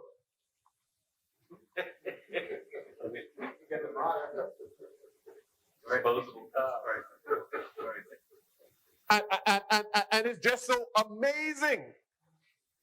I am frustrated at the amount of persons who come and look and say sorry because I take my mom's car and I didn't ask her, she didn't know, I'm not on the insurance, or sorry I didn't pay my insurance, and leave people destitute, ruin people's lives completely, medical bills, loss of income, loss of loved ones, and put other people in bills because of their recklessness. Yeah. We need to do all that we can to deter. This does begin to add weight to the cries I've heard just recently of accidents that happen on Marathon and persons being killed. And I'm glad for it, but I have to ask a few more questions that is very, very concerning, because in many instances, enforcement is very, very important. We wait until the event happened and they're killing in the course of reckless and dangerous driving. But how much gravity do we place on when we catch them driving recklessly before somebody is actually killed? How much gravity we put behind it when we see the man popping on his motorbike up and down the highway? When we catch him and we stop him, how hard do we discipline him enough before the next time he does it, he kills himself or kills somebody else or cause somebody to swerve off? And some of these accidents happen because of somebody doing something like that, and they keep driving and leave you on the side of the road. And interestingly enough, last year alone, 9 of these same motorcyclists were killed. And we got to remember, though, when we look at these statistics of death, and I got this from listening to my colleague who I respect a lot, Dr. Sands, we don't look at the amount of people who simply isn't a death statistic because of the good work of some doctor. And nurses and healthcare providers. And the swift action of an ambulance driver or a police officer. So though we see 57, we're not seeing the true numbers of the pain inflicted as a result of people driving recklessly, although this bill speaks to those who would have been killed. I'm just saying that in all of our minds as we move around and look around, coulda, woulda, shoulda, shouldn't be the way of life. Yes, I would rather be grazed by a bullet and not hit. And I'll thank God for that, but I'd rather not be shot at all if I could avoid it.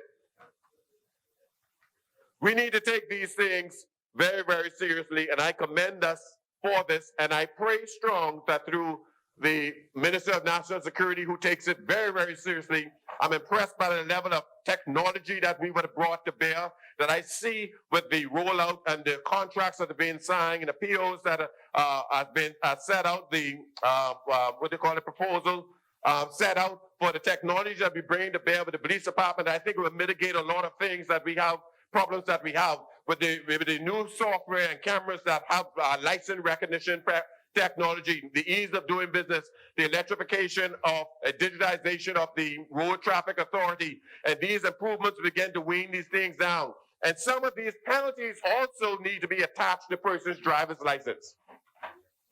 Because too often they get away with the small stuff and they sweep under it, and it's not until something happens that they're held to account. And the court has such tremendous backlogs because people don't pay their fines. I also want to drift outside of the Road Traffic Act in and of itself, because there are other vehicles that operate within the Commonwealth of the Bahamas that concern me greatly. That is the operation of the jet skis. They barrel up and down our beaches with our children swimming within proximity of the shoreline, and it's so easy for somebody to be killed.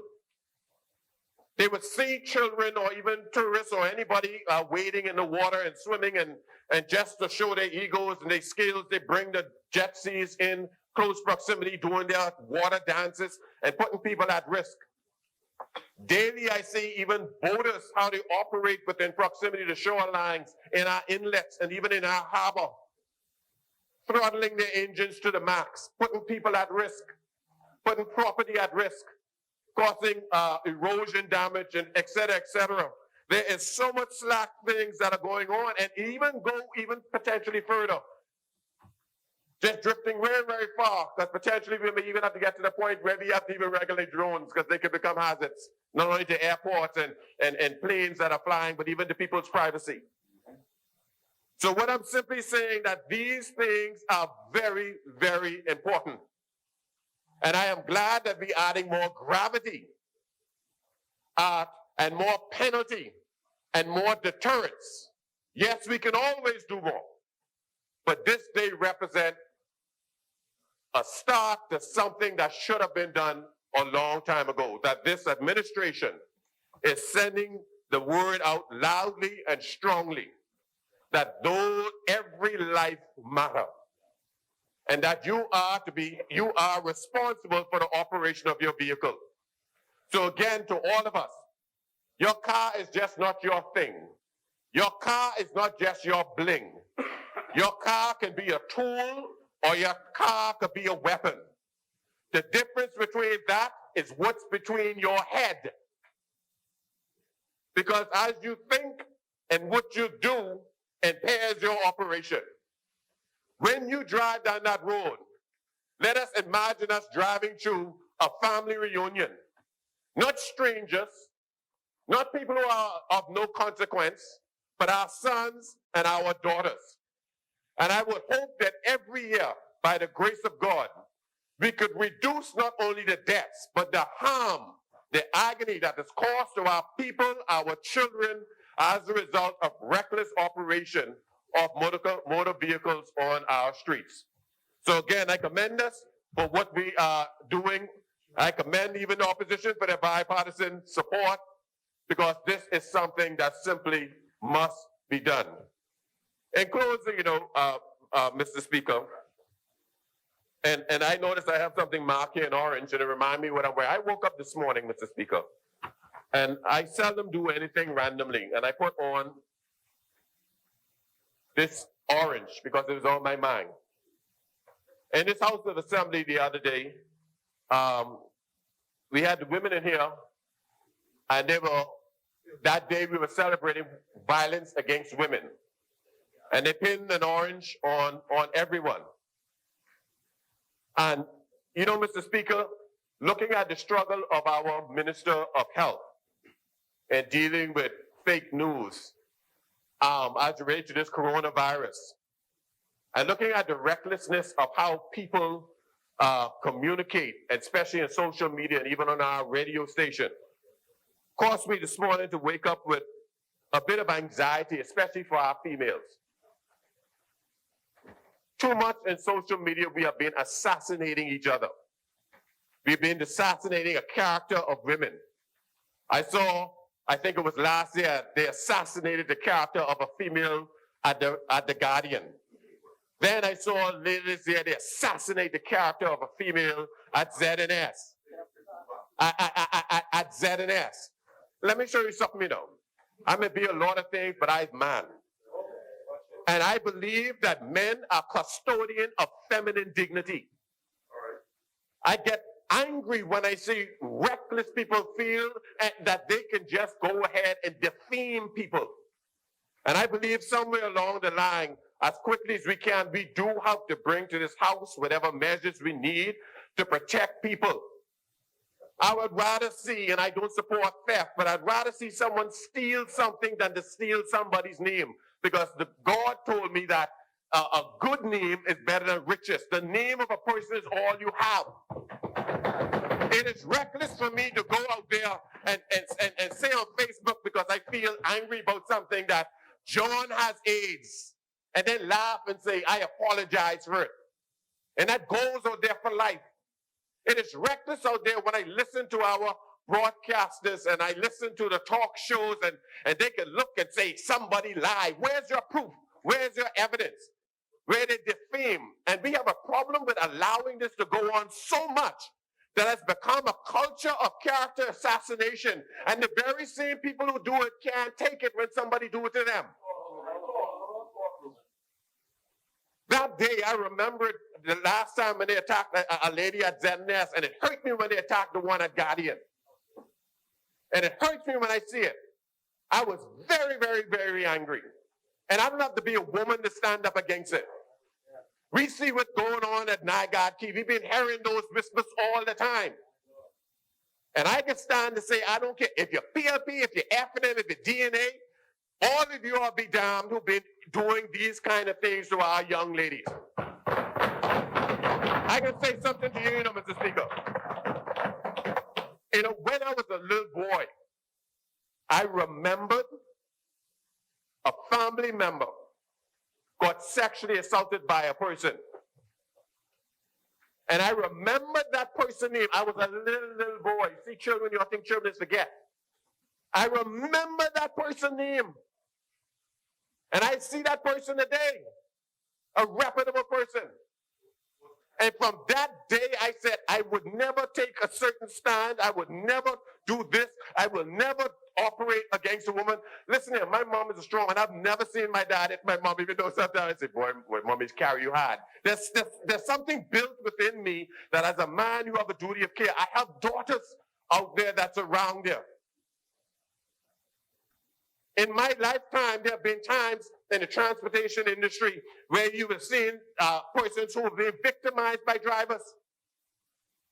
And sometimes the police would have brought them to me, said, Rami, they can't even describe where they are. They couldn't describe the situation. Say, but I need you to talk to this young lady. You could probably help us with our investigation. And I'm able to help them and say, could you remember even the color of the seat? Could you remember even the color of this? Because you know things so well, because they're traumatized. Sometimes in the middle of the night, and I tell you, this stuff is make me sick. Mothers coming to me, their daughters distraught because they get a little piece of job. Pretty little gal. And all of a sudden the boss would say, hey, you know something, we got to go by my house. just to pick up something. And they're too afraid to come forward. When I drive around and see the young ladies in the light blue and the white with bellies out and underage, that's rape. We have a duty of care toward, especially men. I'm not frightened by what they say is an imbalance, a house, you know. Oh, you have percentage of women, percentage of this. No, it's about electorate. I believe real men protect women and children. Real men defend their country. Real men go to war. Real men give women a sense of security and peace. Real men make women feel comfortable and valuable whether they go on Wall Street or stay at home. Real men and real women are comfortable with real men. And I stand today and I tell people if I would you mess with any of them children, you're going to see a side of woman, Reuben Ramming, that you have never seen before. If anything comes across that I could do it, I will be the one to drop the gallows for you personally. We need to stop this, not just in the body. We need to stop it from our lips. We are assassinating each other. We are lying on each other. We're not giving account to each other. And right now we're assassinating the economy of the Bahamas by making lies about the corona. God forbid that it comes, but when it does come, we will stand up and ring the bell. And I'm not talking about an election bell. I'm talking about the clarion call telling people it is here. Let's unleash the preparation. But just because you want to have scoop, you want to be the first one out there, you panicking our people, man. That ain't right. That ain't right. And every time you open your mouth, every one day corona isn't here. And the Minister of Finance could correct me. That means that it's millions of dollars coming into the behemoth economy. Every one day that we are spared from the corona is an economic impact.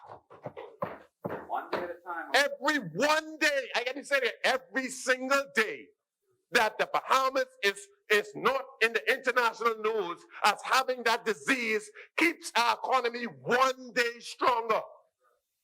When you are doing this, you are a threat to national security. Treason. And that's shameful. So I stand here today to say, as for me and my house, you will not denigrate women. You will not denigrate our children.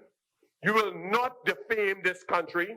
And we will make sure that in the face of all these threats, that the Bahamas stand strong. I commend you, Dr. Sands. I've seen what you're doing. I commend the team because I understand our Prime Minister, what we're doing and prepared this for the coronavirus. I even commend our Minister of Finance who already start juggling and saying, what if this happened? What do we do to keep afloat? I commend our Chief Medical Officer who has been out from day one. The first community meeting was in Pinewood. And she came personally, as busy as she was. She came personally. The members of PAHO came personally, and they spoke in Pinewood about the coronavirus before everybody began to panic. And I thank all of our teams, and in advance, immigration who was at that border, who had to learn to deal with this disease, because why? Dr. Sands training them.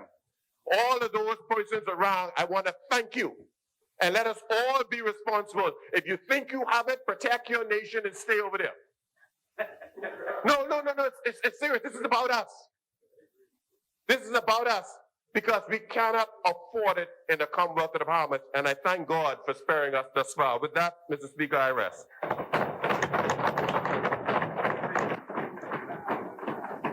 Thank you, Honorable Member. As many. The Chair recognizes the Honorable Member for Mangrove Key, South and Central Andros. Thank you, Mr. Speaker. Speaker, at the outset, I'd just like to follow the standards set by the member for the Exumas and Ragged Island, and noting that recently we had a number of events in the Central and North Andros community. I was glad to be there with the member for South Beach and the member for Kalani, Carmichael and others, at the renaming celebration at the North Master Point Primary School to the Ramilda Woodside Primary School in North, along with the member for North and North Roselda Woodside, pardon me. along with the member for North Andros and the Berry Islands, and scores of well-wishers and family members who attended this most auspicious occasion. Also on Friday and Saturday, we had a number of community events. I want to say thanks to the local political leadership in that community, especially from my side of things, to Mr. Klinger Johnson and Emily Miller, and to Mr. Dimey Russell and Calvin Porter, and many others who came out, and the community came out at large to support our event on Saturday afternoon. And on Sunday morning, we were at the Church of God in Cargill Creek with Pastor Allen, who celebrated his second anniversary there. And I want to commend him and his wife and the family, especially Ms. Petrona Coakley and others who made it possible to have such a grand celebration. And also, I want to say a special thank you, especially to Administrator Francita Neely in South Andros, who's been a source of inspiration, on husband Lofton, in no small way with their prayers and direct assistance in the community of South Andros. I listened to the member for Pinewood in a very good and powerful way, speaking to us to why he's wearing a yellow necktie, and orange necktie, an orange necktie. And the good member, I listened to his commentary on the degradation to women and the vitriolic comments that have been hailed and hoisted at women in our society, especially those in media.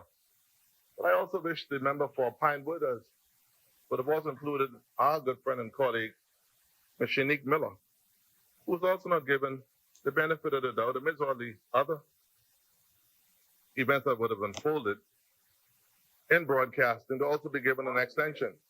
So my thing is that it's all well and good to protect those who would have had certain things foisted at them, but also protect those who also are part of the fourth estate. And I would therefore leave that right there. But for Shanique, we want to pray for you the very best.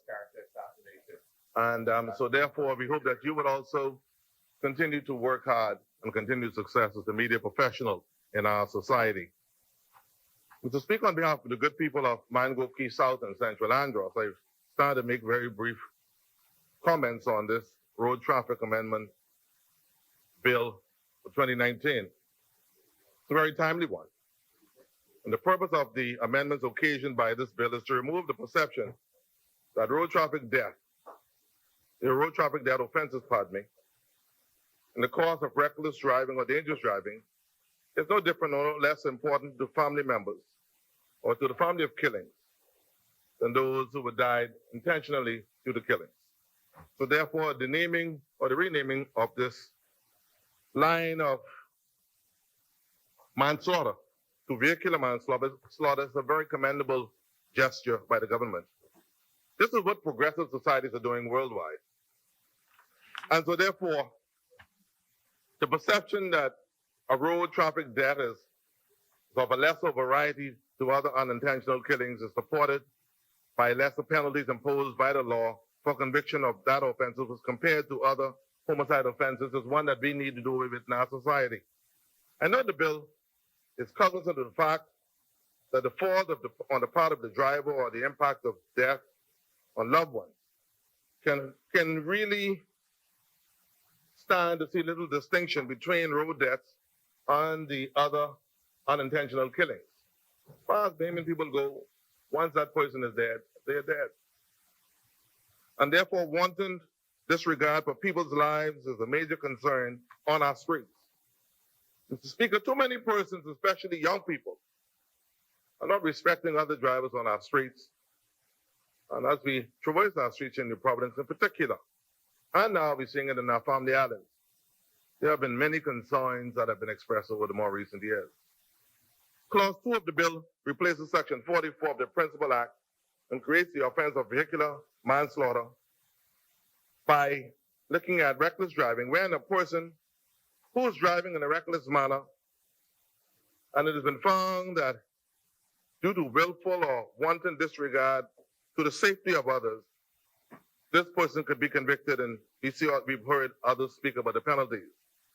But Mr. Speaker, the issue of willful, especially I noted here the former concern, willful disregard is another concern that brings much attention to it because it looks at the issue of intention.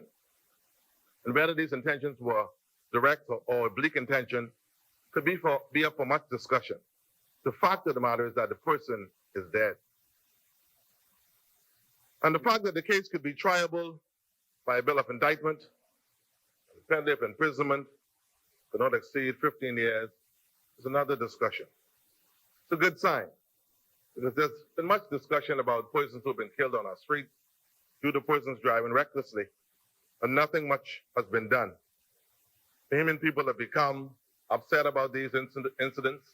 I could remember just a few months ago when we had an incident at the mall at Marathon that's led to much discussion on the talk shows and social media in our society. Clause 3 adds Section 44A, the drivers below the standard expected of a careful driver, having regard to the nature, condition, and use of road, could be fined nothing less than $5,000, but not exceeding 10 years in jail. Note the fact when you look at the condition of roads is another issue, Mr. Speaker, the family violence, and how there must be a corollary of evidence to support some things, because someone said to me just the other day, if you go to certain corners and you're getting around certain corners or certain territories in these family islands, you sometimes can't stop because the roads are not properly labeled, they're not properly surfaced, and things could happen. But that's another discussion for another time. I'm just saying at the end of the day, these are things that has to be borne in mind. But at the end of the day, we must be careful on our streets.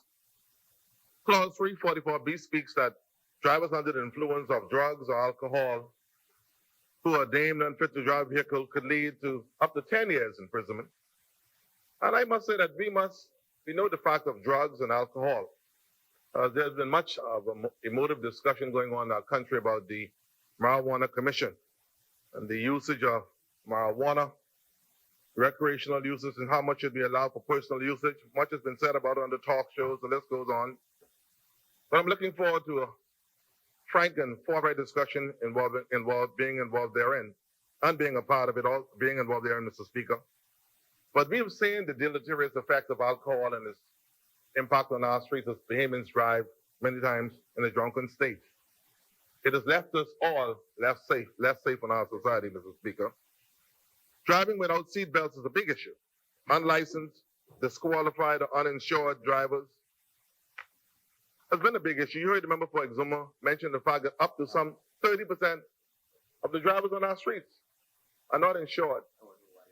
Many of our people are still not buckling up for safety and buckling up for life. But once again, we know the fact that this is a good gesture and a good start. Vehicular manslaughter, Mr. Speaker, could change a family's life overnight. It can change a community in a moment's notice. We see it daily. You're driving along the streets in New Providence, as the member for Pinewood noted, small cars, smaller Japanese cars are whisking in and out of the line of traffic. Take, for example, you're coming down on Prince Charles in the evening or early morning. And if you were to take note, I live in the Eastern District from Blanco Bleach on the up east to the mall at Marathon, where there's the dual carriageway. And these cars, the smaller ones in particular, are going over on the other side and darting back into the traffic. Mr. Speaker, this is showing no respect, wanton disregard for our streets. When persons are doing the same in the family islands, especially at the occasions of homecomings and funerals, or when they visit the family without knowing the streets. And many times they sometimes would take a little drink and sometimes they are inebriated. And they're speeding along these streets. And what happens there is that an accident occurs. And because all of us are, for the most part, in the family islands are close family members, there's always much discussion as to what should happen next. But we must also hear, Mr. Speaker, the member for Carmichael is not here at the moment. There's a need to have what we call direct labeling of our streets on the usage of lanes and overtaking lanes in your property. It's vexing, Mr. Speaker, and I don't want to sound discriminating, but the fact of the matter is you are going to the airport or going west, especially in the morning time, and both lanes are going at 20 to 30 miles an hour, and you're trying to go to the airport, LPIA. And there you are. This is real talk. And both lanes are going very slowly. Our lanes in New Providence must be labeled. I mean, it's a basic thing. I tell them, I let the member for Exuma speak to the technical nuances. I speak to the everyday lives of Bahamians as they use our streets. You were headed along the Independence Highway, passing New Bethlehem, and the list goes on. Then you get by AFR, you headed west on the former, now Tony Williams or Harold Road. The same thing happens. The same occurrences every morning, and I'm trying to get to the airport to make a 7 o'clock flight. Then you get on a road headed down to the airport itself. Both lanes are clogged with persons doing 20, 30 miles an hour maximum. And I want to get older one day being in Grandstown. I don't want to rush the older persons. But you're blowing a grandfather who's taking his daughter to go to Andros or Grand Bahama to the airport. And he's on the inside lane. So I'm saying we need to, and this has been left undone by both governments. We need to label our highways. I mean, you're talking about that. Let's label our highways properly. And most importantly, our roundabouts. We're seeing too many accidents in these roundabouts. What should be happening? Who is supposed to be going around? Are you on the outside? Are you going around? We need to have basic labeling. And on the issue that someone mentioned earlier about police motorbikes, someone sent me a very interesting note just now and said to me, and before, we are saying more police motorbikes on the weekend at funerals than we're saying at the streets during the weekday traffic, which is true. If you're coming from east in the morning time, once again this morning, Golden Gate, you're coming down, you get the neck at St. Anne's, you get the bottleneck at Johnson Road, you get the bottleneck at Village Road, and then you're coming down to Market Street, there's bottleneck straight along. And you go to funerals on, well, the leader of the party goes, he has a chauffeur-driven car, so he can do 4 funerals. I can only do 2. I gotta find a parking spot. That's my leader can pick on him. But the reality is, when he goes there, when you go to funerals now, you see more police motorbike at funerals, at St. Agnes, at the Church of God Cathedral, at Mount Tabor, wherever you go. You see more police motorbike on Saturday and Sunday than you see during the week. You don't hardly see the police motorbike along the streets. And persons are asking these questions, and it's real. So we have got to be, in no small way, concerned. And that's why we're having so many challenges, because our people are feeling there's no relief. No one is really checking for these small things that are causing the major concerns. I mentioned the fact that vehicular manslaughter can challenge our very well-being. Let's speak to the fact that we as members of Parliament in here. I had the occasion just moments ago to ask to look for the acting chief clerk to look up the Pensions Act for persons, members of Parliament. Well, lo and behold, something would happen to one of us, Mr. Speaker. We are killed by a vehicular accident. And I'm looking at the bottom line benefits. Very small. And we've got to look at these things. And I'm saying as a member of Parliament, both sides would have failed us, ourselves, over the years. These are real issues that we're facing. When we're going to have a situation where a police officer gets more benefit, or defense officer gets more benefit than a sitting member of Parliament, who's given his life to service of his country. That is unfair. It's unfair. It can't be fair. When a sitting member of Parliament is sitting here, giving his best and his all, honestly, and a law enforcement officer or agent can get more and benefits than he gets sitting in his honorable place. Across the political divide, we failed ourselves. And I don't give it, I want to say on the outside. You've given your best. But many other agents and services across the country are giving their best. And they look for remuneration and benefits. And I think basic benefits should also be accrued to us who give our service honestly for the betterment of our society. I leave it there. Mr. Speaker, I know the fact that we are all elected members. So therefore, we would have had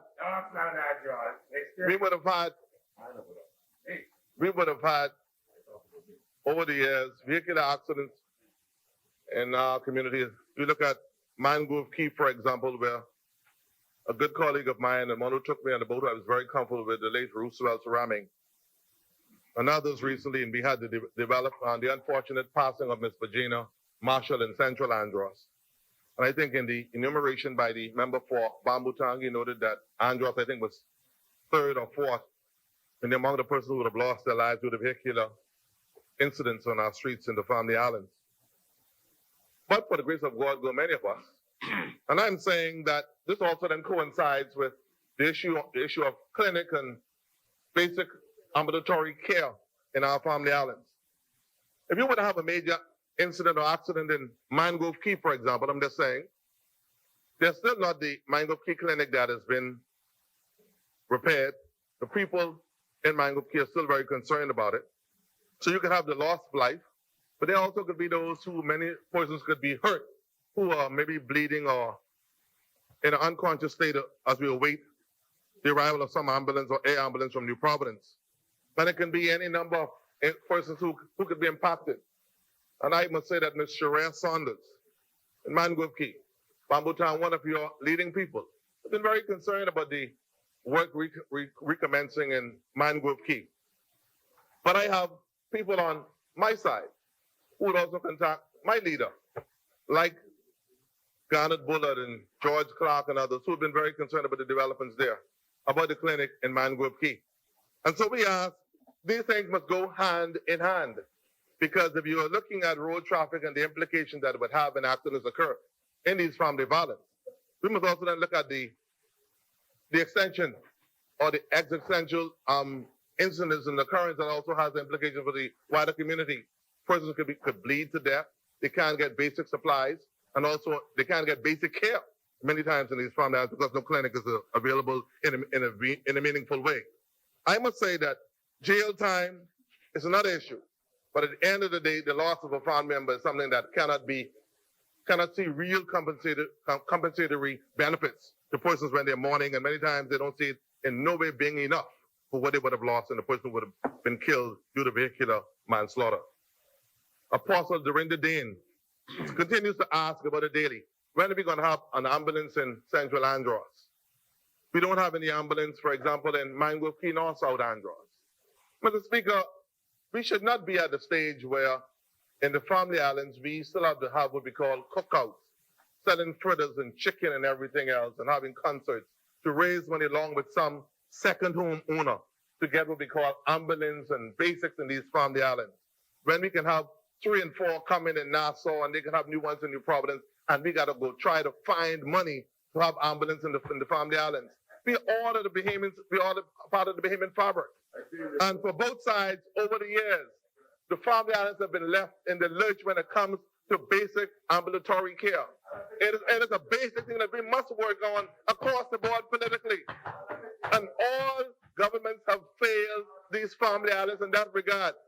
People in the Family Islands shouldn't have to be begging for no ambulance and fire engine or anything when it comes to that, because all of these things are provided by the central government. They are taxpayers, be there in Matutang in Nagua, be there in Grants and Mangrove Key, be there anywhere in East Grand Bahama.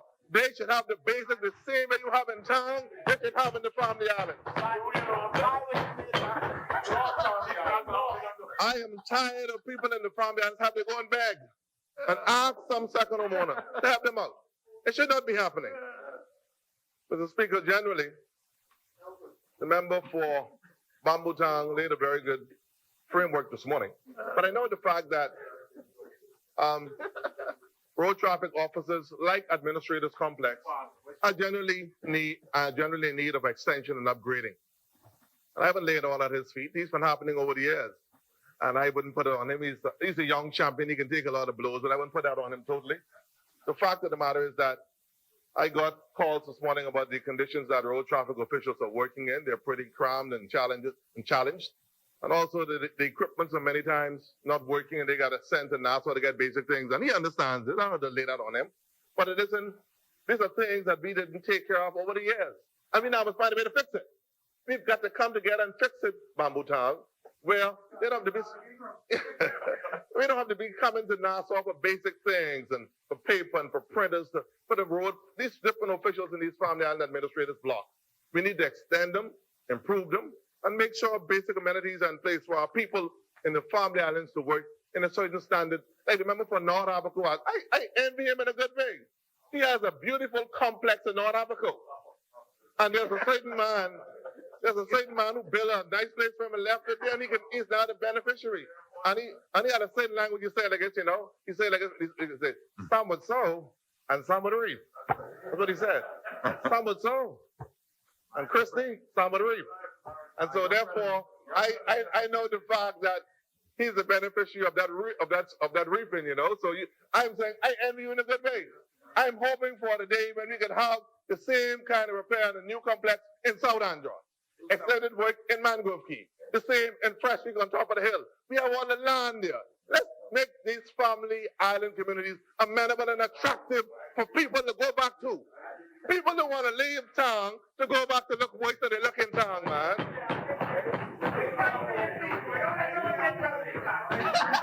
And so I am saying, Mr. Speaker, I like Honorable members, the chair recognizes the honorable member for Yamakro on a point of order. This would make the standard, but I've listened to the riveting message being provided by South Andrus and South and Central Andrus on behalf of the community of South and Central Andrus. And all I stand to say is that they can't move him.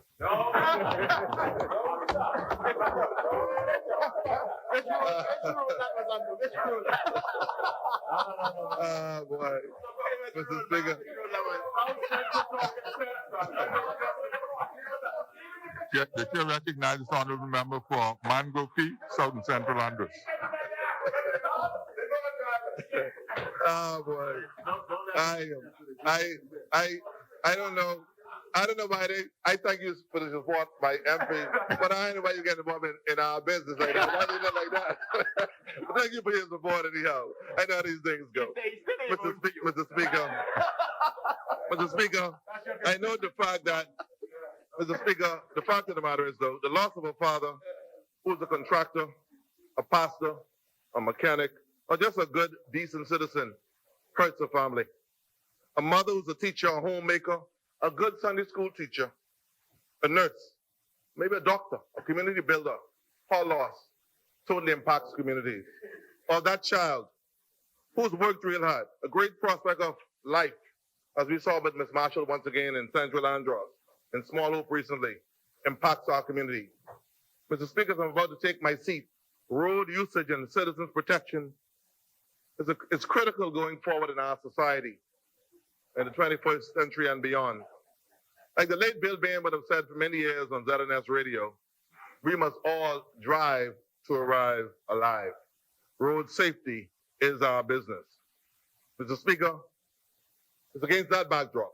I take great and also special pride today to stand in the spirit of collegiality and total support of this most important step in our projection to make our society a safer one for those who be traversing our streets.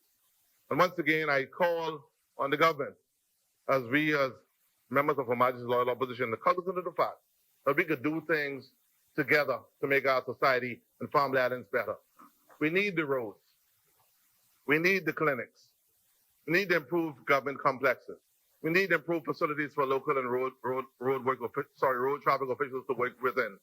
So today, we come understanding these issues, Mr. Speaker, with a burning desire to see a better Bahamas starting today, one that would make our people, be they in Grand Bahama, the Abacos, Nassau, or in beautiful Eleuthera, want to go back to all of our farmlands because there'll be a level of consistency and equanimity across the board where you can have good standards of living with the basics being in place in all of our farmland, commencing today. So as against that backdrop, Mr. Speaker, I stand in support of this great piece of legislation, and we'll continue today to build a better Bahamas where we all could be safe as we drive the Bahamian streets in the 21st century and beyond. God bless the Commonwealth of the Bahamas. Thank you, honorable member. As many, the chair recognizes the honorable member for Bamboo Town. If the member for Golden Isles, thank you, Mr. Speaker. Mr. Speaker. Just a moment. I didn't see the member for Golden Isles. Are you intending to speak? Yes, Oh. But I need to, if you will allow me, Mr. Speaker, I just stand to move the following resolution, that be it resolved that the business of this House do continue beyond 1 p.m. As it stands now, Mr. Speaker, on our speaking list, we do have the member for Golden Isles to speak and the member from Garden Hills to close. I don't know whether the leader of the opposition, the member for Cat Island Rumkey, will speak, but it is our intent, Mr. Speaker, once those persons are done, we will suspend and return next week, Wednesday. So we will not come back tomorrow. It is our intention to suspend and to come back next week, Wednesday. So The with motion, that, Mr. Speaker, I so move. the motion on the floor now is that we extend beyond. So it's just one, for 10 minutes, I left for him once to speak. Honorable members, it has been moved and seconded that the business of this House do extend beyond the 1 p.m. hour. As many as are in favor will remain seated, those who oppose will stand. The business of this House will extend beyond the 1 p.m. hour. The chair recognizes the honorable member for Golden Isles. Thank you, Mr. Speaker. In the spirit of camaraderie and unity, Mr. Speaker, I should just like to, to say that it is the Lord who giveth and the Lord who taketh away. And man may plan, but we know God has the final say. Mr. Speaker, as I rise to speak, I'm thankful. I'm grateful to Almighty God, Yahweh Elohim, for this wonderful gift of life. And again, for touching the hearts and the minds of the people of the great constituency of Golden Isles to elect me to be their voice maximized. It is on their behalf that I stand. Mr. Speaker, in the absence of the member from Carmichael, in his capacity as the Minister of Works, I just wanted to publicly thank him. He intervened in a very important matter over the weekend for a farm in our constituency. And I just wanted to thank him. And also, Mr. Speaker, for the resurfacing of the New Jerusalem Way, for the resurfacing of Boatswain West, and the current resurfacing of Boatswain East. The constituents in those areas are grateful, so am I. And I just wanted to publicly say thank you to him, and particularly for being so accessible over the weekend. But Mr. Speaker, the underlying principle before us is road safety, which for decades, Mr. Speaker, has always been a most critical issue for the general public. It is therefore appropriate to commend the government for bringing these proposed amendments to the Road Traffic Act in an attempt to tighten and expand the reach of the law as regards the deaths caused by inattentive, by careless, reckless, and incapacitated driving. Many lives have been lost on our roads throughout our nation over the years. And these losses have had an incalculable negative emotional and financial impact on the victims' families and us as a people. Over time, Mr. Speaker, the public has raised concern about the relatively mild penalties for those found guilty of causing traffic fatalities on our streets. These amendments, by their stringency, seek not only to punish the guilty, but also it sends a clear message to all and sundry that causing a traffic fatality is no longer a light matter in our country. The message is that drivers must exercise due care and attention as the vehicle Man. Mr. Speaker.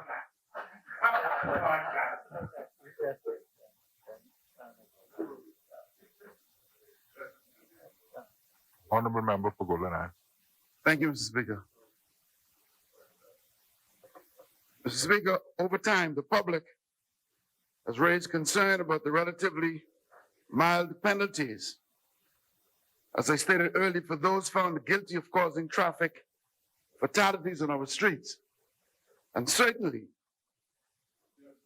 these amendments sends the message that it's no longer a light matter. The message is that drivers must exercise due care and attention as a vehicle, particularly when moving rapidly, can be an instrument of death. An unacceptable number of these traffic fatalities have been pedestrians. And Mr. Speaker, it said unacceptable because just one is too many. And this, Mr. Speaker, is my main concern. It is a good thing when acts of parliament seek to protect pedestrians, as this bill proposes. But it would be even better, Mr. Speaker, if these acts of parliament were complemented by acts by the ministries of transport and public works to provide safety measures to prevent fatalities in the first place. Mr. Speaker, as the member for Golden Isles, I have great concern for the pedestrians, particularly on Carmichael Road. As I speak, Mr. Speaker, pedestrian crossings as they used to be, bold, black and white, and many of them with the lights, seem to no longer be in existence, and certainly not on Carmichael Road. Although this thoroughfare has grown to be one of the busiest on the island of New Providence. Two very busy shopping centers are located on either side of Carmichael Road, where it branches off Blue Hill Road. But Mr. Speaker, no pedestrian crossing are anywhere in that area. It is a virtual nightmare for the hundreds of shoppers and the school children trying to cross the street in that area sometimes. And it is a miracle that they cross it and have been doing so safely for so long. So I call on the ministers of Public Works and Transport to collude constructively and effectively to help to provide clearly marked pedestrian crossings in this very busy area. Another area on Carmichael Road, Mr. Speaker, is in the area of Lazaretto Road, where it's very disturbing and scary sometimes to see little school children risking their lives attempting to cross the street where the buses often stop. The absence of adequate pedestrian safety measures poses a mortal hazard to my constituents. For a busy thoroughfare in the 21st century, how technically and financially difficult could it be for us to establish pedestrian crossings with traffic control lights to ensure that citizens cross the street safely? For what I've seen, Mr. Speaker, in most of my travels, my limited travels abroad, most cities whose government is worth its salt has these safety traffic controls for pedestrians, except the so-called modern city of Nassau, which begs the question, is the government in Nassau, successive governments, I may add, are they worth the salt in this instance? There's nothing to test while citizens are being knocked down and run over. These measures have been tried, Mr. Speaker. They've been tested and they've been proven. Mr. Speaker, also, Mr. Speaker, there's another issue along with that. And that, Mr. Speaker, another hazard facing pedestrians as they go about their daily lives is the accumulation of storm water on our streets after sometimes even just a moderate downpour. Mr. Speaker, these puddles can remain for days and weeks. They can block the path of pedestrians and sometimes forcing them to step out into the street, and whether one is a careful driver or not. Sometimes, Mr. Speaker, an accident is just waiting to happen.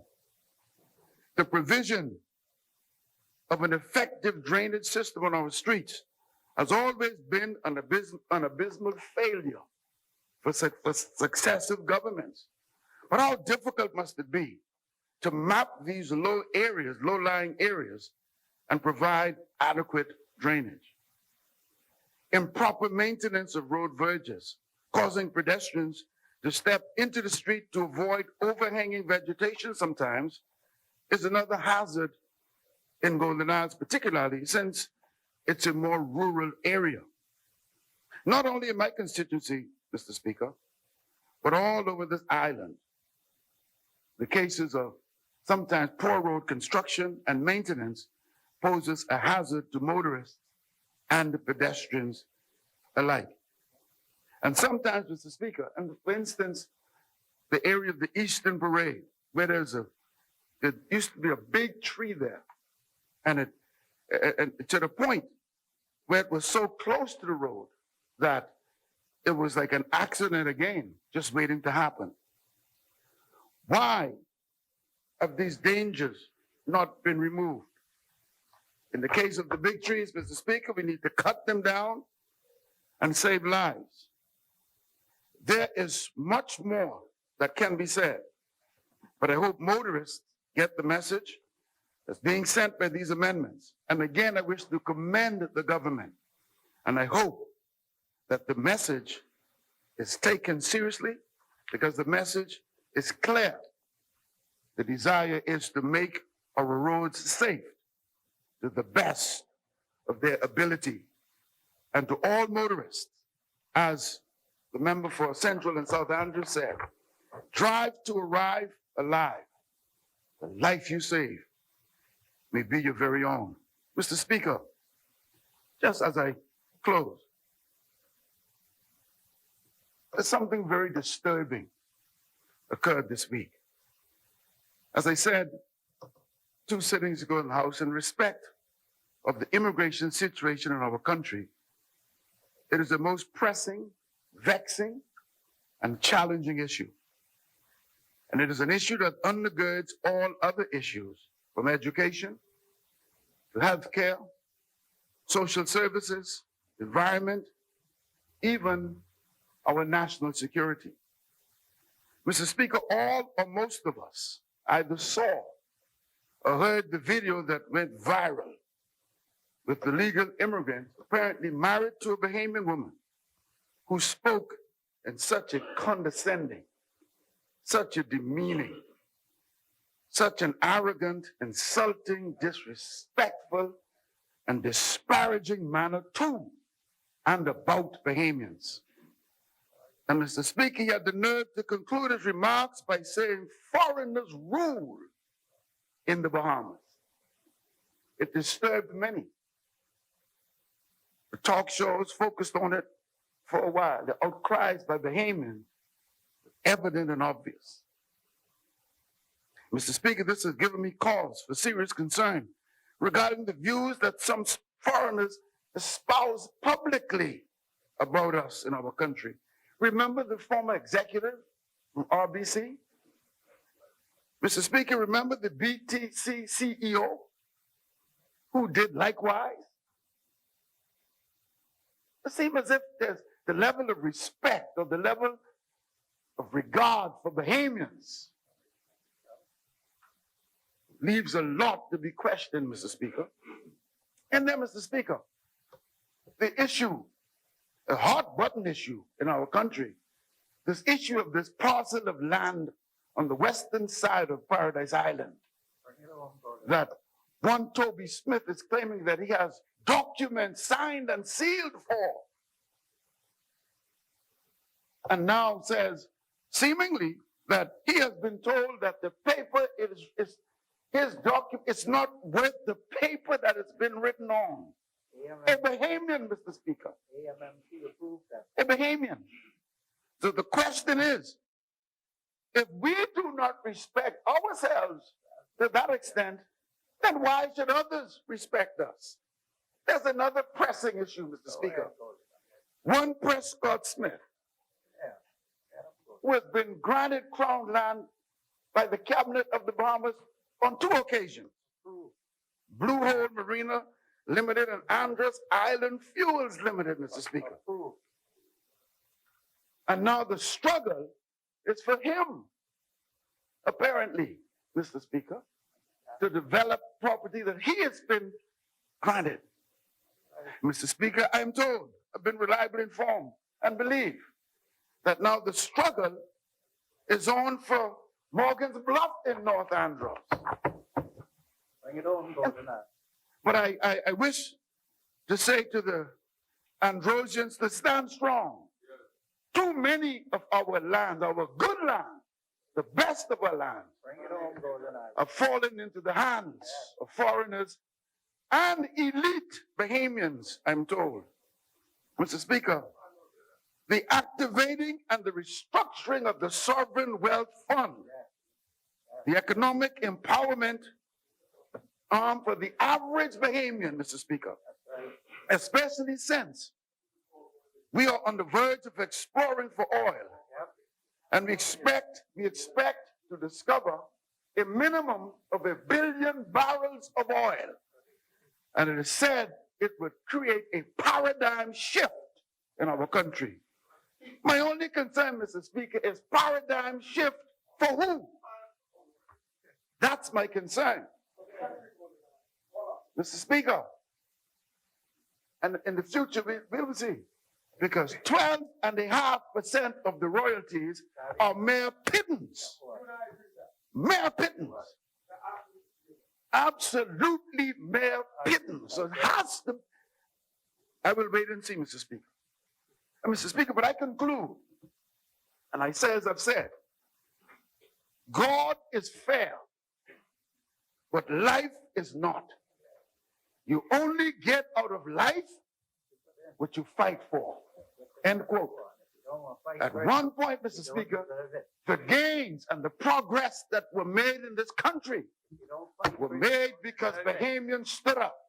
And in the words of the late Reverend Dr. Martin Luther King Jr., a man can't ride you on your back unless you're on your all fours. And so it's time for Bahamians to get up off their all fours, to stand up, shake them off their back, and fight for our country.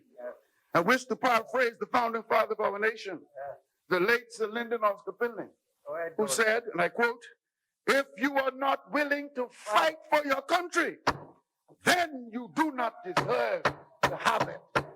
End quote. This land is my land. This land is your land. This land is our land. From Grand Bahama to Inagua, from Bimini and the Berry Islands to Maguana, this land was made for you. This land was made for me. I mean, Mr. Speaker, it's high time. It's fair time. It's beyond time that the average Bahamian begin to feel some of the milk and honey that's flowing in this country, Mr. Speaker. So, Mr. Speaker, I thank you. And I say, Mr. Speaker, may Almighty God continue to bless the people of Golden Isles and indeed of the Commonwealth of the Bahamas, and to make the wealth common. Long live the Commonwealth of the Bahamas.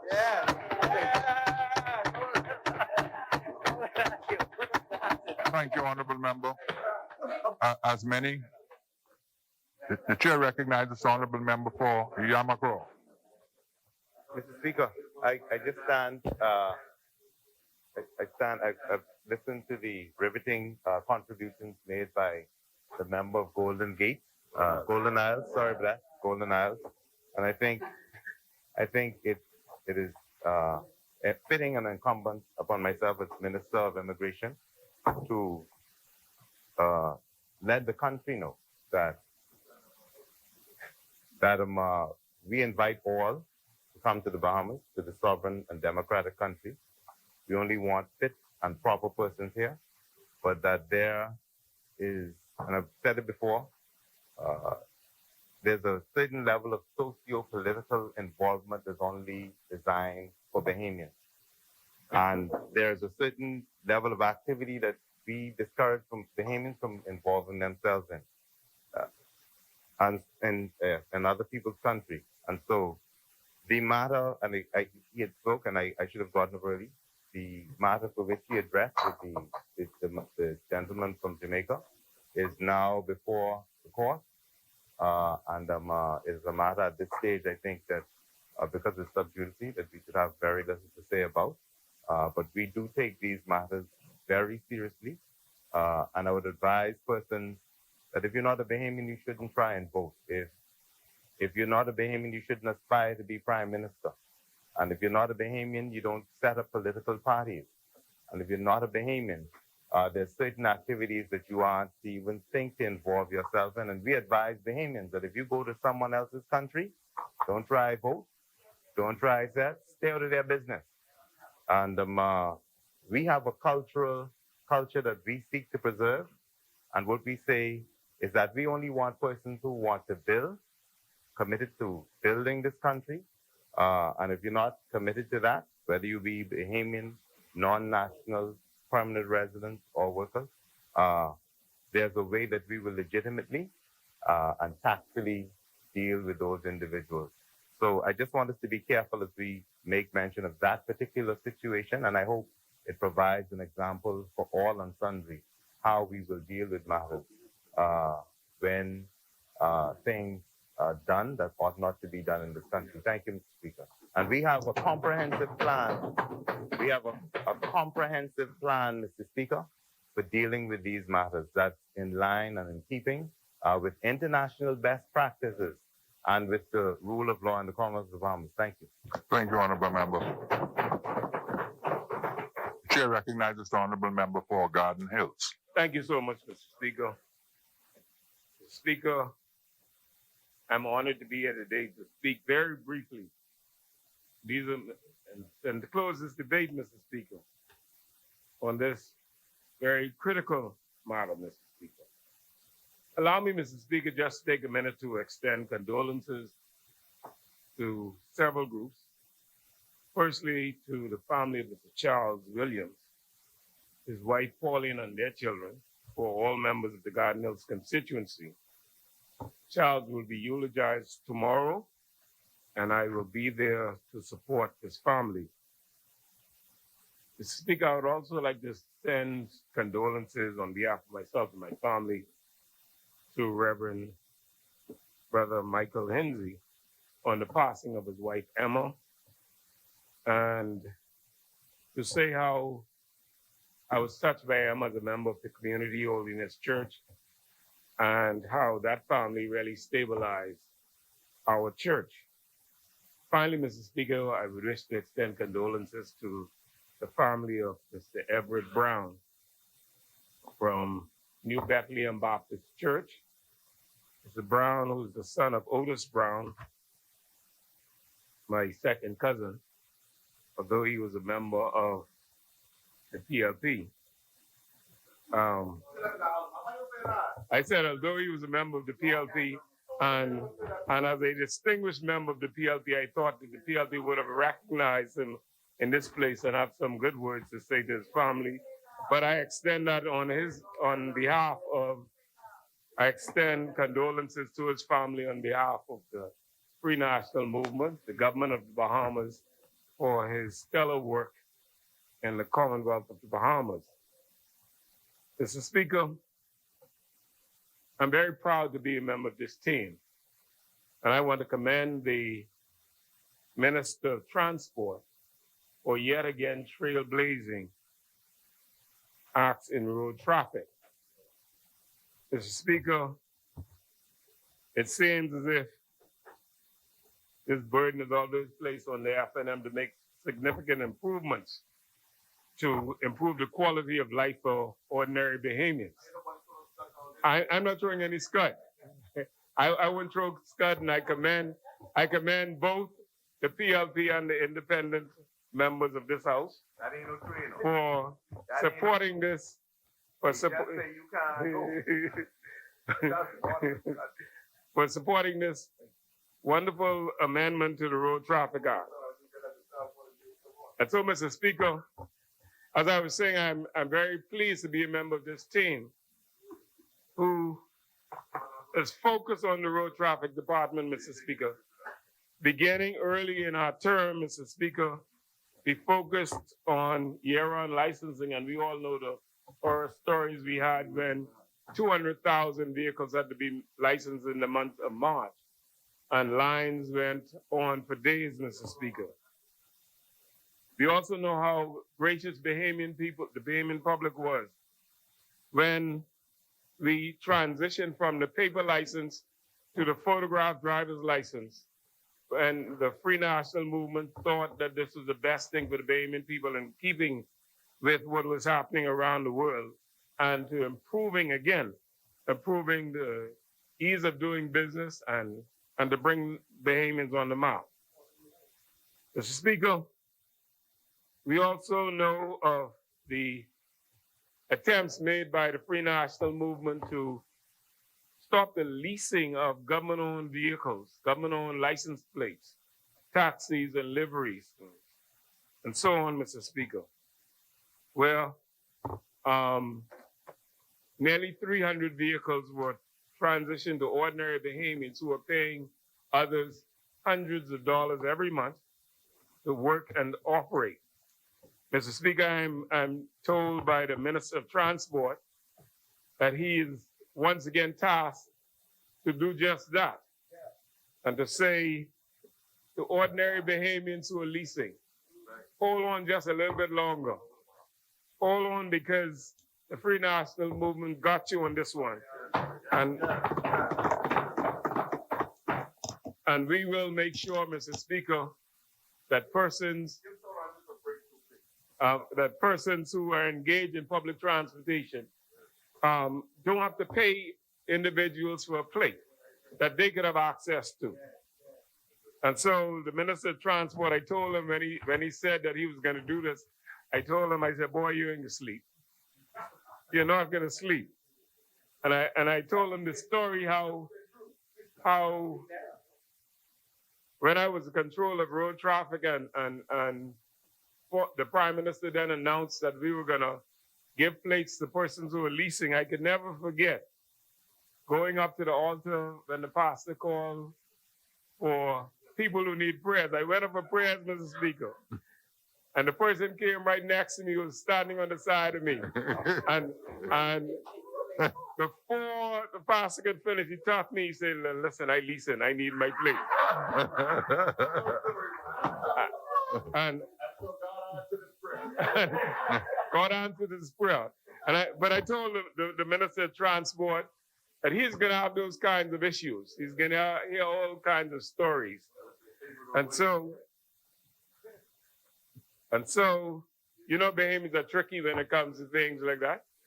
And so we are committed as a government to continue the process of improving the quality of life for individuals.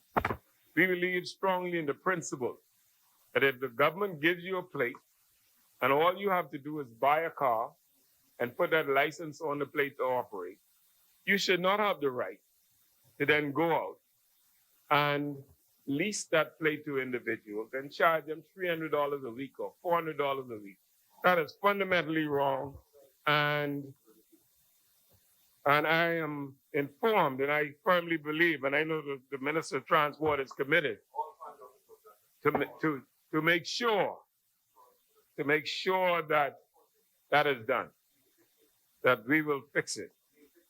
And so, Mr. Speaker, we took another step.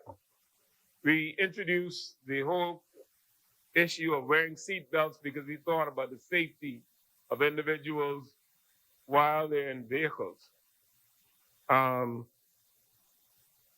That's a step, I'm told by the Minister of Transport again, that he's gonna see to it that it is enforced, that in collaboration with the police, to make sure that we save lives and we drive safely on the streets. Mr. Speaker, I could also talk about the attempts by the Minister of Transport to form a united busing system to make sure that we not only drive effectively on the road, but that there's organization and there's structure in the public busing system. And he is tasked with that element as well. And I know that's a difficult challenge that he has and that he is faced with every single day.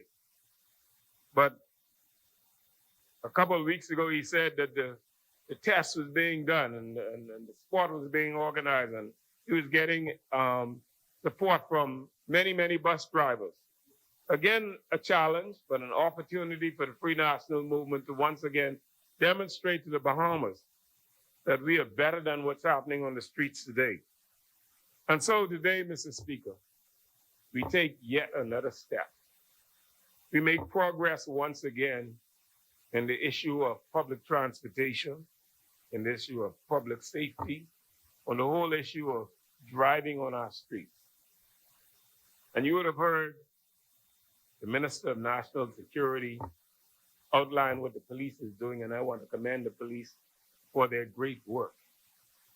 It's a difficult task for what they have to do. My colleague who is seated next to me is telling me about when he was in college and when he goes to the United States, how the Americans abide by the traffic laws. That when someone is seen at a pedestrian crossing out of vehicles, immediately slow down and stop.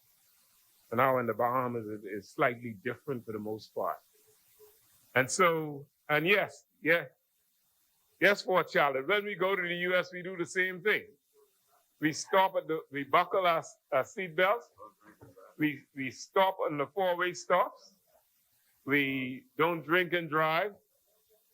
We don't throw things in the community and litter our communities. But when we get home, we do differently. And so, Mr. Speaker, the commitment from the police to make sure and enforce these things, to make sure that we do better, is a commitment that we all embrace. That's why I'm so pleased that the opposition and the independents, as well as us in the Free National Movement, we're speaking with one voice. We're saying the same thing because we all believe that the quality of life for the Bahamian people is our business. And so, Mr. Speaker, I want to once again, in closing, commend the Minister of Transport. He's a man that's heavily burdened, I know, because like I said, he's got the unruly bus drivers. He's got Bahamians who believe that the government give them a plate and they should make a profit from it. And that's only on the road, Mr. Speaker. We're even talking about jet skis and boats and all these other things, Mr. Speaker. What I want the Bahamian people to see, though, Mr. Speaker, is that we all support this one thing. We all support making sure that the quality of life for Bahamians is the one thing that we can agree on. And so, Mr. Speaker, thank you for this very brief intervention. And I want to once again commend the minister and show my support for these amendment bills.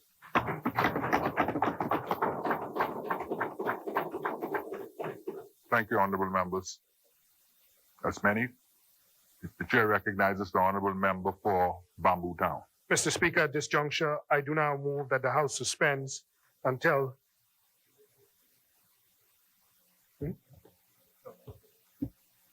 Mr. Speaker, as I was saying, I do now move that the House suspends until 10 a.m. Wednesday, the 18th of March, 2020.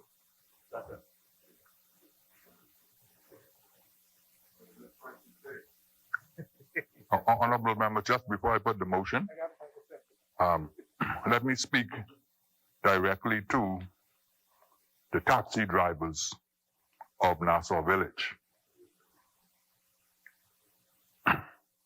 I would like for you, taxi drivers of Nassau Village, to take out an application for your own taxi plate at the Ministry of Transport and the Road Traffic Department. do not concern yourself with the plate that you have been leasing. That is an issue for the government and the courts to deal with. You make your application for your own taxi plate. Produce the evidence of your public service driver's license and make certain that it is current. And I'm certain that the government, in its new initiative, will look out for your best interests. Do not concern yourself with the taxi plate that you are now leasing. Approach the government and make an application for your own taxi plate. Honorable members, it has been moved and seconded that the business of this House do suspend until 10 a.m. Wednesday, the 18th of March. As many as are in favor will remain seated. Those who oppose will stand. The business of this House stands suspended until Wednesday, the 18th of March at 10 a.m.